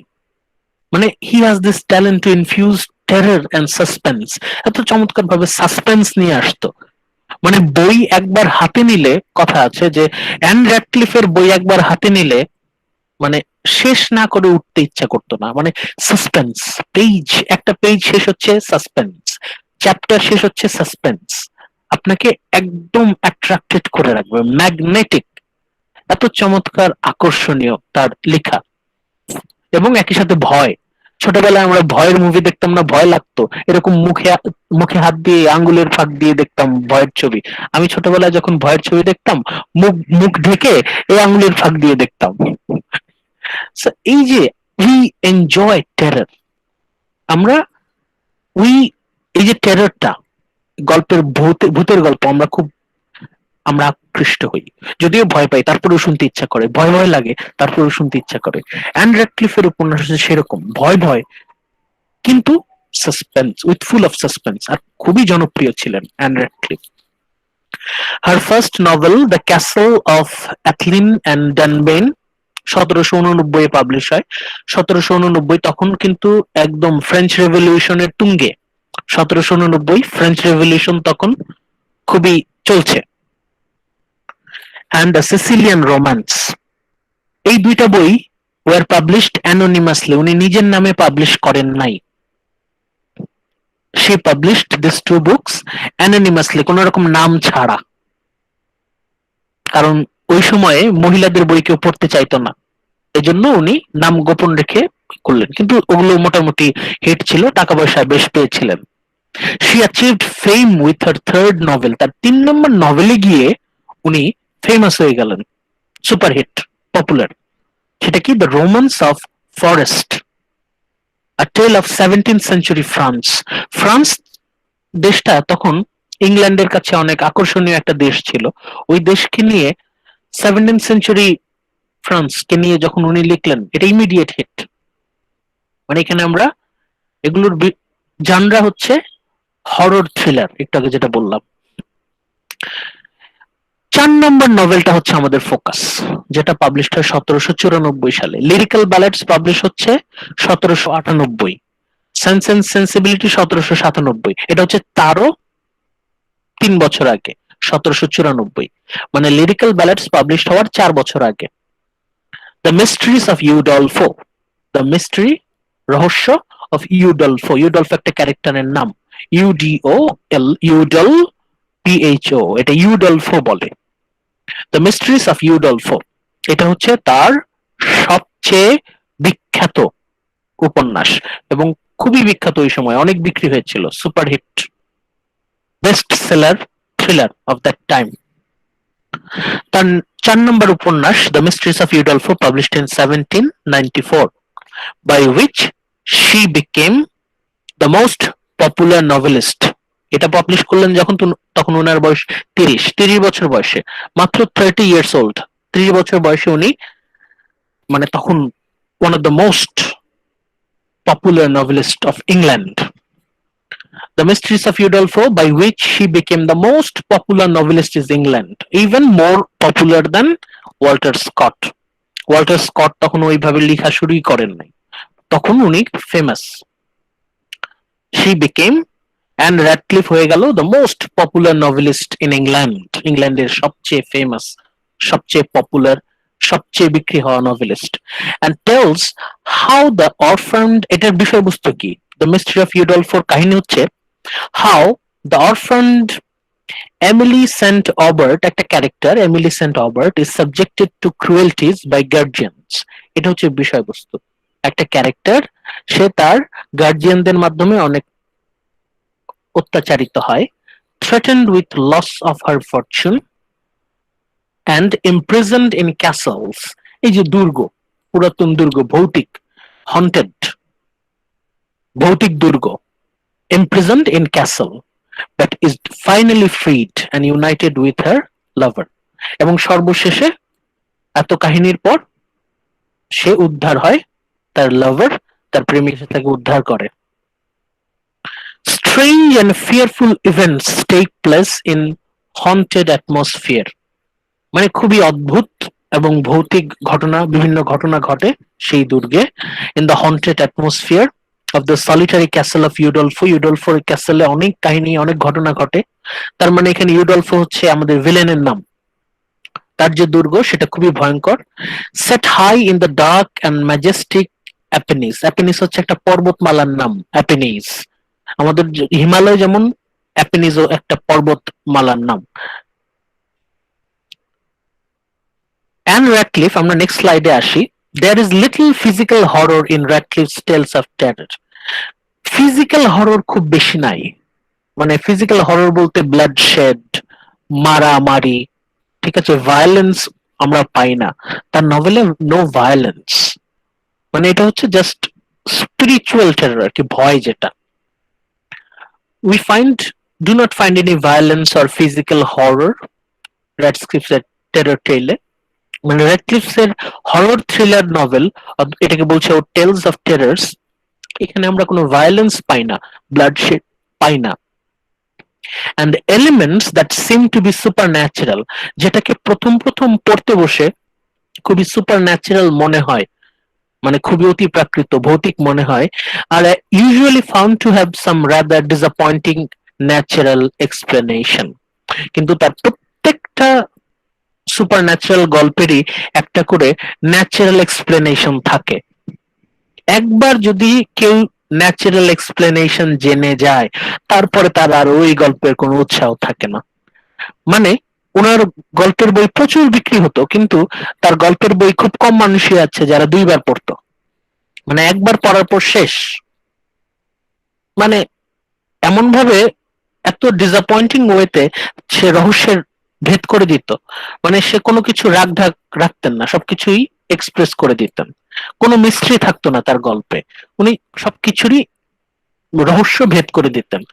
এমন ন্যাচারাল ওয়েতে, এত অবভিয়াস ওয়েতে উনি সেটাকে এক্সপ্লেন করতেন যে এটা ডিসঅ্যাপয়েন্টিং লাগতো। এটা অনেকেই তার গল্পের একবার পড়ার পর আসলে দ্বিতীয়বার গল্পটা কেউ পড়তে চাইতো না সচরাচর। রাদার ডিসঅ্যাপয়েন্টিং ন্যাচারাল এক্সপ্লেনেশন, মানে সব অতি প্রাকৃত ঘটনারই একটা disappointing explanation. Her characterisation is usually weak. এইবার দুর্বলতা, আমরা স্কটকে বলেছিলাম স্কটের characterisation was not strong enough. Jane Austen ছিল অ্যাবসলিউটলি স্টানিং, ওনার ক্যারেক্টারাইজেশন ছিল অ্যামেজিং। কিন্তু অ্যান র্যাডক্লিফ উনি ক্যারেক্টারাইজেশনের দিক থেকে পেছনে পড়ে গেছেন। ওনার চরিত্র বিশ্লেষণ, চরিত্র চিত্রায়ন, চরিত্র সৃষ্টি, ক্যারেক্টারাইজেশন, একটা ক্যারেক্টার তৈরি ইজ ইউজুয়ালি উইক। মানে আমরা ওই ক্যারেক্টারটা সম্পর্কে খুব বেশি জানতে পারি না।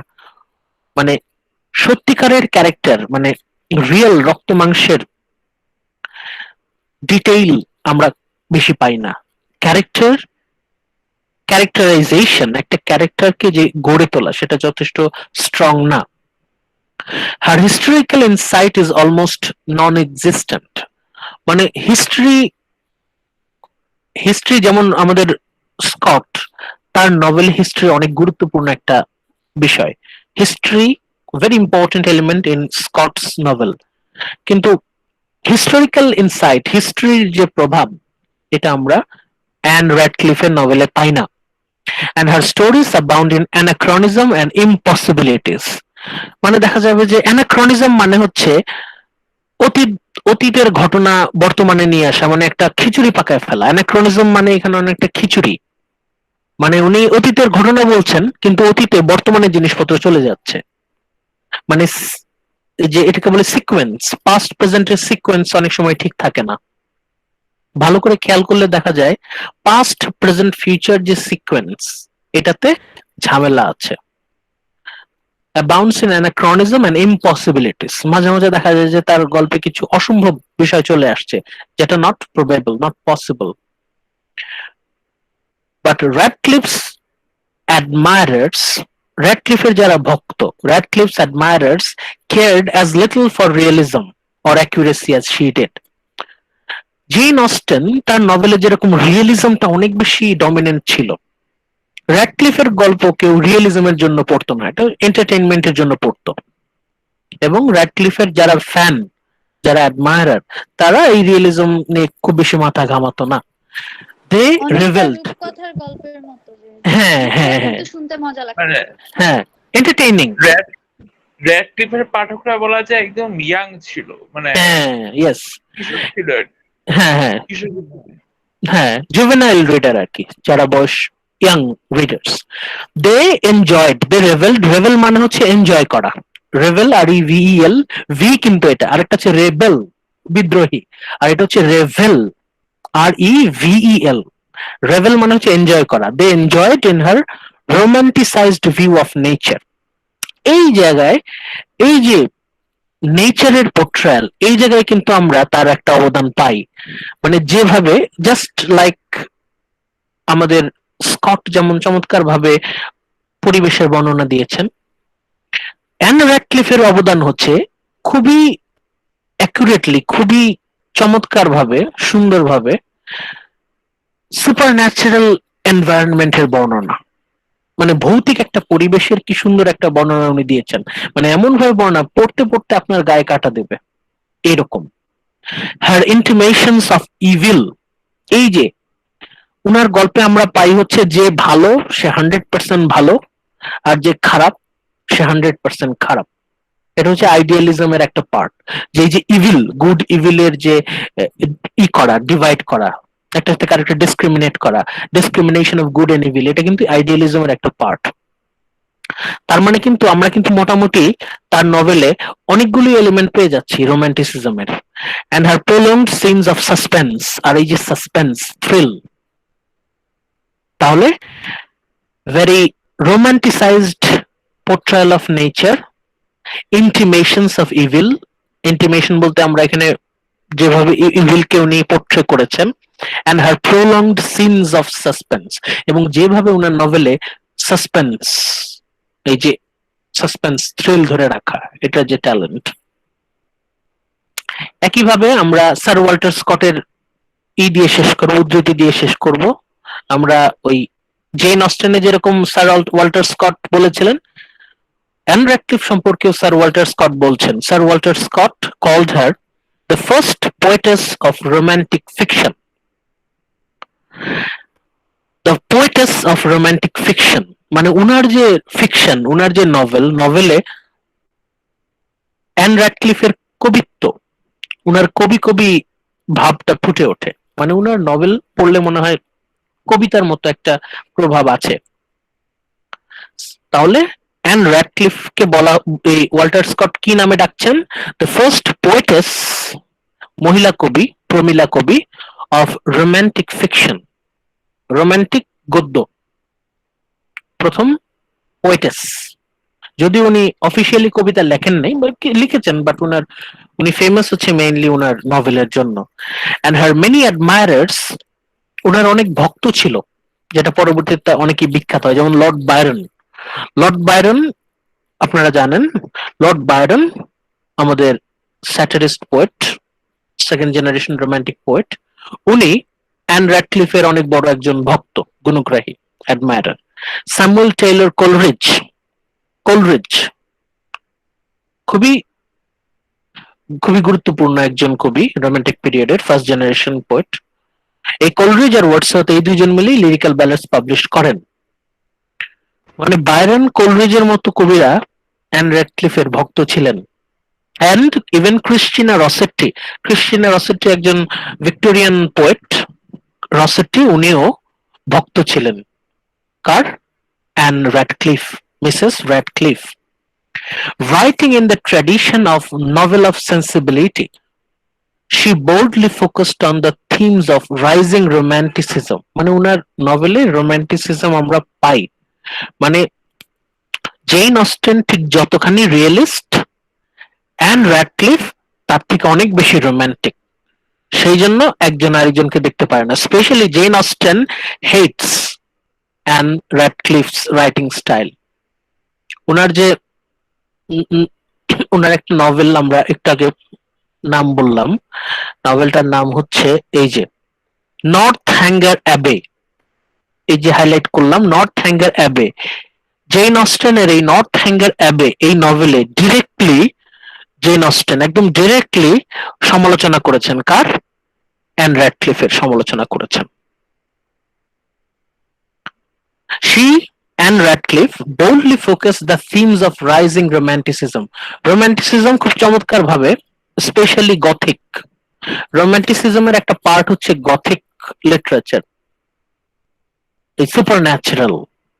রোমান্টিসিজমের একটা খুবই গুরুত্বপূর্ণ পার্ট হচ্ছে সুপারন্যাচারাল এলিমেন্টস, গথিক এলিমেন্টস, ভৌতিক thriller, horror thriller elements in her stories, novels, and paved the way for the greater talents of Scott and the romantic poets. এবং স্কট বোঝা যাচ্ছে স্কট নিজেও, স্যার ওয়াল্টার স্কট উনি নিজেও fan. Sir Walter স্কটের থেকে উনি হচ্ছেন 7 বছরের বড়। উনার জন্ম 64-তে, স্কটের জন্ম 71-এ, মানে 6 বছরের, উনার 6 বছরের সিনিয়র। আমরা পাচ্ছি ভালোই স্কট র্যাডক্লিফের খুব ভালোই গুণমুগ্ধ ভক্ত ছিলেন, অ্যাডমায়ারার ছিলেন, এবং most of the romantic poets they were influenced by Ann Radcliffe.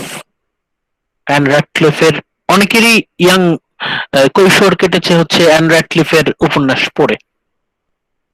An Radcliffe thriller লিখছেন, অনেক রোমান্টিক পোয়েটস তারা এইসব থ্রিলার পড়ে পড়ে বড় হচ্ছেন।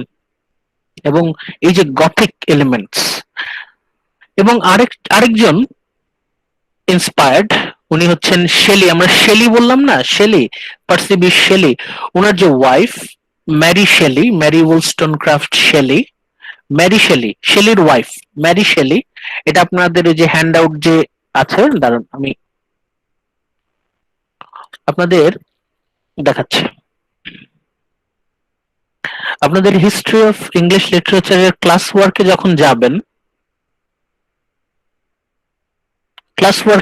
যাবেন তখন দেখবেন এই যে romantic period lecture 1, lecture 2, lecture 3 এরকম গোছানো আছে। আজকের লেকচারে যখন ক্লিক করবেন তখন এই যে দেখবেন লেখা আছে, একটা ফাইল আছে কুইজ অন রোমান্টিসিজম। আপনাদের কুইজ শুরু হবে নেক্সট উইক স্যাটারডে থেকে, 18 তারিখ থেকে আমরা কুইজ শুরু করব। কুইজের সময় থাকবে হচ্ছে নেক্সট ক্লাস পর্যন্ত, মানে মঙ্গলবার পর্যন্ত, শনিবার থেকে মঙ্গলবার। কুইজ কিসের উপরে হবে? কুইজ হবে হচ্ছে এই পিডিএফটার উপরে, দেখতে পাচ্ছেন? জি স্যার। প্লিজ। G sir. আচ্ছা, এই যে দেখেন রোমান্টিসিজম, এটা হচ্ছে এনসাইক্লোপিডিয়া ব্রিটানিকা, খুবই বিখ্যাত একটা এনসাইক্লোপিডিয়া, নাম হচ্ছে ব্রিটানিকা। ওখান থেকে কালেক্ট করা রোমান্টিসিজম সম্পর্কে আমাদের অনেক আইডিয়া এখানে রিপিট আছে, বাট অনেক কিছু নতুন আছে। কি কি নতুন সেটা আপনারা বের করবেন, ওটার উপর আপনাদের কুইজ হবে। এই হ্যান্ডআউটে যখন আমরা নিচের দিকে আসব, এই যে উনি হচ্ছেন স্যার ওয়াল্টার স্কট, আর একটু নিচে যদি যাই, এই ভদ্র মহিলা দেখতে পাচ্ছেন, Yes, sir. উনি হচ্ছে Mary Wollstonecraft Shelley, wife of Percy Bysshe Shelley. ওনার একটা বিখ্যাত লেখা আছে, এপিস্টলারি নভেল বলে অনেকে, অনেকে এটাকে বলে হচ্ছে মানে লেটার বেসড নভেল, মানে নভেলটা হচ্ছে অনেকগুলো চিঠির একসাথে করা একটা কালেকশন অফ লেটার্স, এবং এটা খুবই ফেমাস। আমি বললেই আপনারা সবাই এক নামে চিনে যাবেন, সেটা হচ্ছে ফ্র্যাঙ্কেনস্টাইন। নাম শুনেছেন? জি স্যার। ফ্র্যাঙ্কেনস্টাইন, হ্যাঁ। এই যে এখনো অনেক মুভি হচ্ছে, অনেক মুভি এখনো হয়, অনেক মুভি হচ্ছে। এই ফ্র্যাঙ্কেনস্টাইন হচ্ছে একটা গথিক নভেল, হরর নভেল, এবং এটা ইট ওয়াজ অ্যাকচুয়ালি ইন্সপায়ার্ড বাই এই যে আমাদের অ্যান র্যাডক্লিফ। র্যাডক্লিফ থেকে ইন্সপায়ার্ড হয়ে শেলি লিখলেন। আচ্ছা, এই হচ্ছে আমাদের তিনজন মেজর নভেলিস্ট আছেন। কে কে আমরা চেহারাগুলো দেখি, তাদের চেহারাগুলো দেখি। প্রতিটা স্লাইডেই হ্যাঁ ছবি দেয়া আছে। হ্যাঁ, আমাদের স্যার ওয়াল্টার স্কট, উনার ইয়াং ইয়াং অল্প বয়সের একটা ছবি আমরা একটু দেখি। হ্যাঁ, উনি যখন ইয়াং ছিলেন।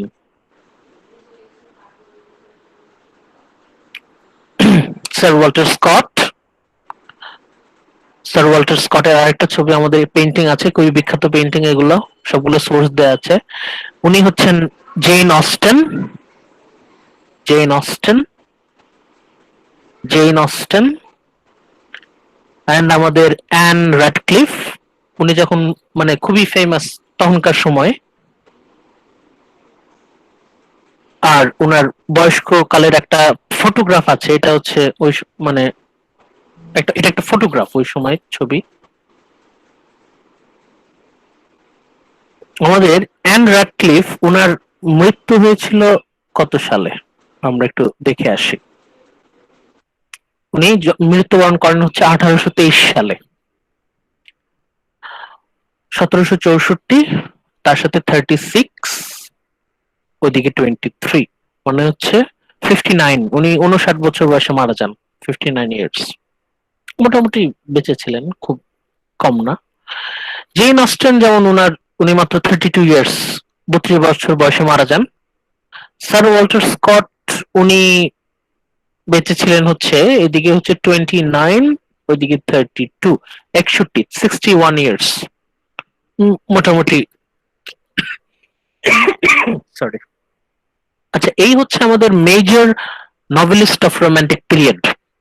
কিন্তু এরা সবাই কিন্তু রোমান্টিক না। এদের মধ্যে আমরা পাচ্ছি স্যার ওয়াল্টার স্কট, উনি রোমান্টিক। অ্যান র্যাডক্লিফ, উনি রোমান্টিক। আর জেন অস্টেন, উনি যদিও রোমান্টিক পিরিয়ডের নভেলিস্ট, কিন্তু উনি অ্যান্টি রোমান্টিক। জেন অস্টেনের মধ্যে অনেকে ভিক্টোরিয়ান মানে ফ্লেভার পান, মানে হচ্ছে জেন অস্টেন উনি রোমান্টিক পিরিয়ডে বসে মানে ভিক্টোরিয়ান, রিয়েলিস্টিক হ্যাঁ হ্যাঁ রিয়েলিস্টিক, মানে হচ্ছে উনি Jane Austen is actually connected both new classical period, ওনার মধ্যে নিউ ক্লাসিক্যাল কিছু ফ্লেভার আছে, আবার ভিক্টোরিয়ান কিছু। মানে জেন অস্টেন রোমান্টিক পিরিয়ডে বসে এইদিকে ভিক্টোরিয়ান, এইদিকে নিউ ক্লাসিক্যাল পিরিয়ডের একটা সেতু হিসেবে কাজ করছেন। সেই জন্য জেন অস্টেন, আর এখন জেন অস্টেন অনেক ফেমাস। স্যার উনি অনেক বেশি ফ্রাস্ট্রেটেড ছিল দেখি হয়তো রোমান্টিসিজমটা ওনাকে টাচ করতে পারেনি, যেহেতু নিউ ক্লাসিক্যালে ছিল। এটা আপনারা বের করবেন, এটা আমি আপনাদেরকে দিব, এটা আপনারা পড়ে বের করবেন যে কি কি কারণ থাকতে পারে। আমাদের অনেক মানুষই পাবেন আমাদের সমাজে আছে যারা হচ্ছে এসব হাসি তামাশা পছন্দ করে না, তারা হচ্ছে সফিস্টিকেটেড ফর্মাল লাইফস্টাইল পছন্দ নট করে। Necessary Sir. ফ্রাস্ট্রেটেড ছিল বা ডিপ্রেশনে ছিল, এমনও হতে পারে যে উনি ওই অতিরঞ্জিত জিনিসগুলাই ওনার পছন্দ করেন না। হ্যাঁ আছে, অনেকেই আছে। হ্যাঁ বলেন। স্যার, হুম। স্যার ফ্রাস্ট্রেটেড তো বলা যায় না ওনাকে, কারণ ওনার মধ্যেও একটা হিউমার ছিল, আমরা যেটা পড়লাম। হ্যাঁ হ্যাঁ হ্যাঁ ওনার হ্যাঁ, এই ওনার হিউমারটা writing এ আবার কিছু চিকন humor হিউমার, পাওয়া এটা হচ্ছে জি। হাই আইকিউ লেভেলের হিউমার, এটা সবাই ধরতে পারবে না। জি স্যার। হ্যাঁ আচ্ছা, এই তিনজন হচ্ছে আমাদের রোমান্টিক পিরিয়ডের সবচেয়ে মানে উল্লেখযোগ্য নভেলিস্ট। এদের মধ্যে দুইজন রোমান্টিক নভেলিস্ট, একজন হচ্ছে novelist in romantic period, realist novelist. এরপরে আমরা মেরি শেলির কথা বললাম, মেরি শেলির ফ্র্যাঙ্কেনস্টাইন, ওনার ওই একটাই কাজ, এই যে দেখি ওটা, এই যে এই ভদ্রমহিলা মেরি শেলি, ওনার যে ফ্র্যাঙ্কেনস্টাইন, ওনার ওই একটাই কাজ, ওই একটা কাজেই উনি বিখ্যাত।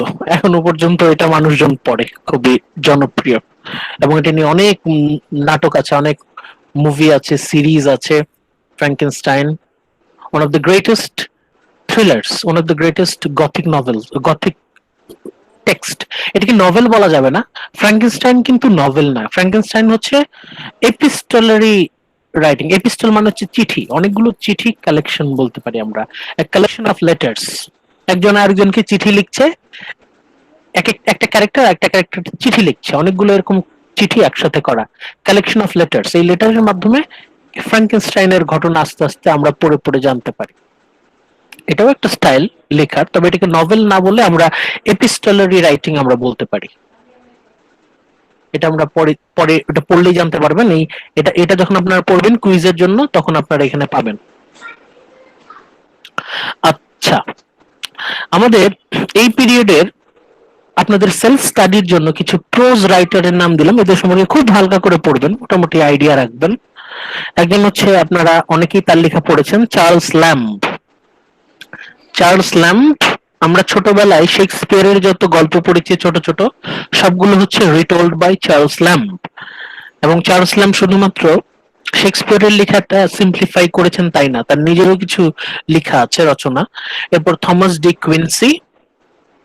থমাস ডি কুইন্সি, উনি, উনারও অনেক বড় কাজ আছে। উনি হচ্ছেন অ্যাডিকশন নিয়ে উনার লেখা আছে, অপিয়াম অ্যাডিকশন, এই যে আসক্তি, অ্যাডিকশন নিয়ে মানুষের, একজন মানুষ অ্যাডিক্টেড হলে সে কি কি রকম প্রবলেমে পড়ে, উনি এই নিয়ে লেখা লিখেছেন, দ্য কুইন্সি। আর ফাইনালি স্যাভেজ ল্যান্ডার, উনি আরেকজন প্রমিনেন্ট প্রোজ রাইটার্স।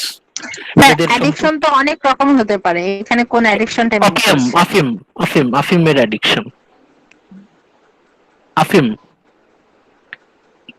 এটা এটা আপনারা বইতে পড়লেই জানতে পারবেন, মোটামুটি আইডিয়া রাখবেন এদের সম্পর্কে হালকা।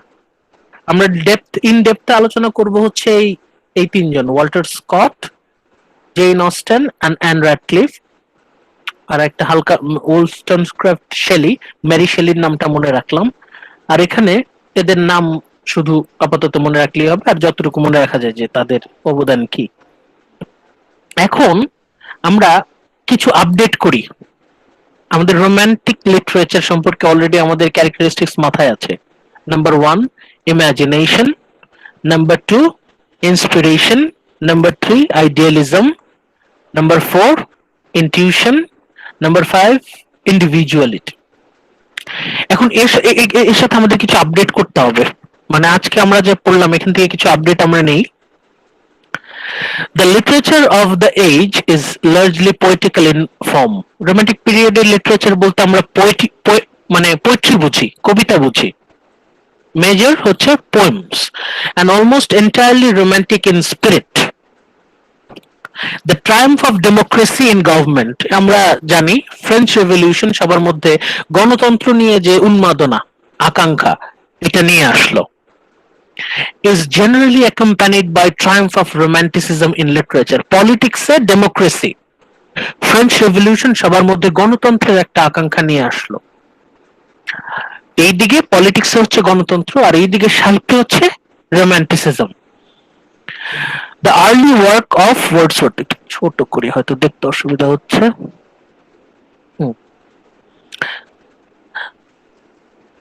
আবার বেশি ছোট হয়ে গেল, দাঁড়াও 130 করে দেই।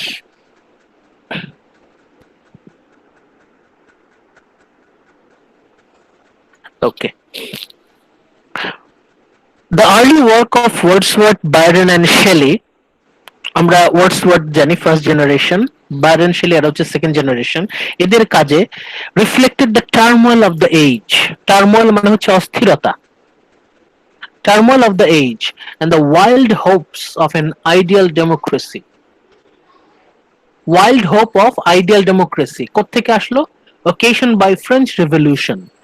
ফরাসি বিপ্লব সবার মধ্যে গণতন্ত্রের একটা ক্ষুধা, আকাঙ্ক্ষা নিয়ে আসলো, এবং ওই সময়ে যে অস্থিরতা এটা কিন্তু ফুটে উঠলো। লেটার দ্য এক্সট্রাভেগেন্ট এনথুজিয়াজম, এই যে এক্সট্রাভেগেন্স, এটাও কিন্তু রোমান্টিসিজমের একটা পার্ট। এক্সট্রাভেগেন্ট বলতে এক্সেসিভ ইমোশনালিজম, এক্সট্রাভেগেন্ট এনথুজিয়াজম সাবসাইডেড। একটা সময় কিন্তু এরকম মানে ঝোঁক আস্তে আস্তে কমে, ভাটা পড়ে, এনথুজিয়াজম, আমাদের এনথুসিয়াজমে ভাটা পড়ে।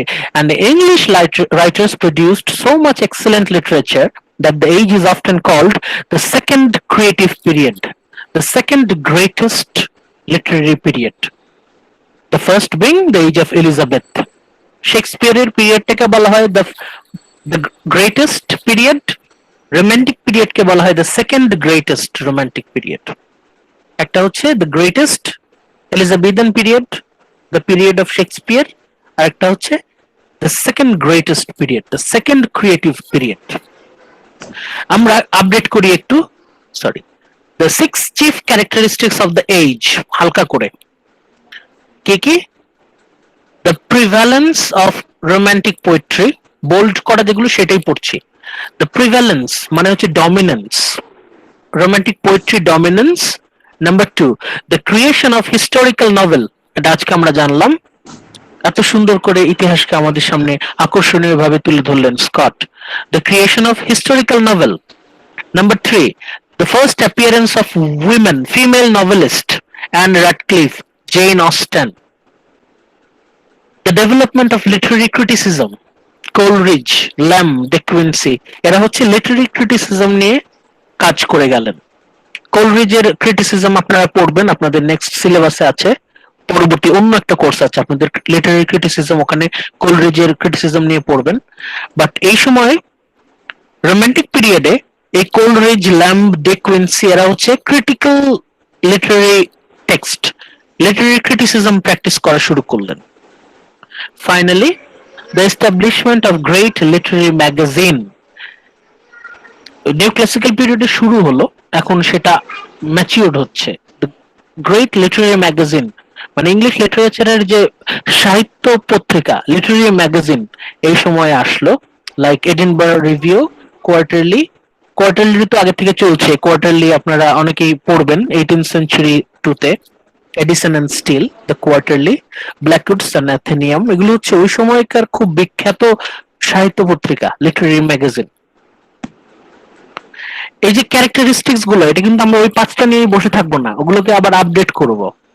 স্পেশালি আপনাদেরকে যে কুইজের জন্য যে হ্যান্ডআউটটা দেয়া আছে, এটাতে দেখবেন একটা প্যারা আছে, এটা দিয়ে শেষ করে দেবো আজকে, এটা দিয়ে এইটাই শেষ, এটাই শেষ আমাদের। দিয়ে দিছে।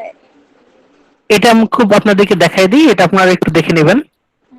Among the characteristics attitude of romanticism were the following. এখানে এনসাইক্লোপিডিয়া ব্রিটানিকার মতে কি কি আছে ওরা বলছে বৈশিষ্ট্য, রোমান্টিসিজমের বৈশিষ্ট্য: a deep and appreciation of the beauties of nature, প্রকৃতির সৌন্দর্যের প্রতি প্রশংসা। এই যে deep and appreciation of the beauties of nature, এটা কি থেকে আমরা পেলাম? Inspiration from nature. A general exaltation of emotion over reason, এটা আমরা অলরেডি জানি, যুক্তির থেকে আবেগের গুরুত্ব ওরা বেশি দিচ্ছে। and of the senses over intellect, বুদ্ধিবৃত্তির থেকে অনুভূতি গুরুত্ব বেশি, মানে আইকিউ এর থেকে সেন্সের গুরুত্ব ওরা বেশি দিচ্ছে। a turning in upon the self and heightened examination of human personality, মানে ইন্ডিভিজুয়ালিটি, এটার মানে হচ্ছে হিউম্যান পার্সোনালিটি মানে হচ্ছে individuality and its moods and mental potentialities. A preoccupation with genius, the hero and the exceptional figure in general, যেটা আমরা পাই হচ্ছে Walter স্কটের নভেলে। and the focus on his passions and inner struggles. আপনারা আপনাদের ID, নাম, batch গুলো লিখে ফেলেন, অন্যদেরকে লিখতে বলেন, যারা লিখতে ভুলে গেছে ওদেরকে একটু মনে করায় দেন, আইডি গুলো একটু লিখে ফেলেন কষ্ট করে। A new view of the artist as a supremely individual creator, এটা অলরেডি আমরা করে আসছি। and important than strict adherence to formal rules, নিয়মের থেকে গুরুত্ব বেশি হচ্ছে ইমাজিনেশন।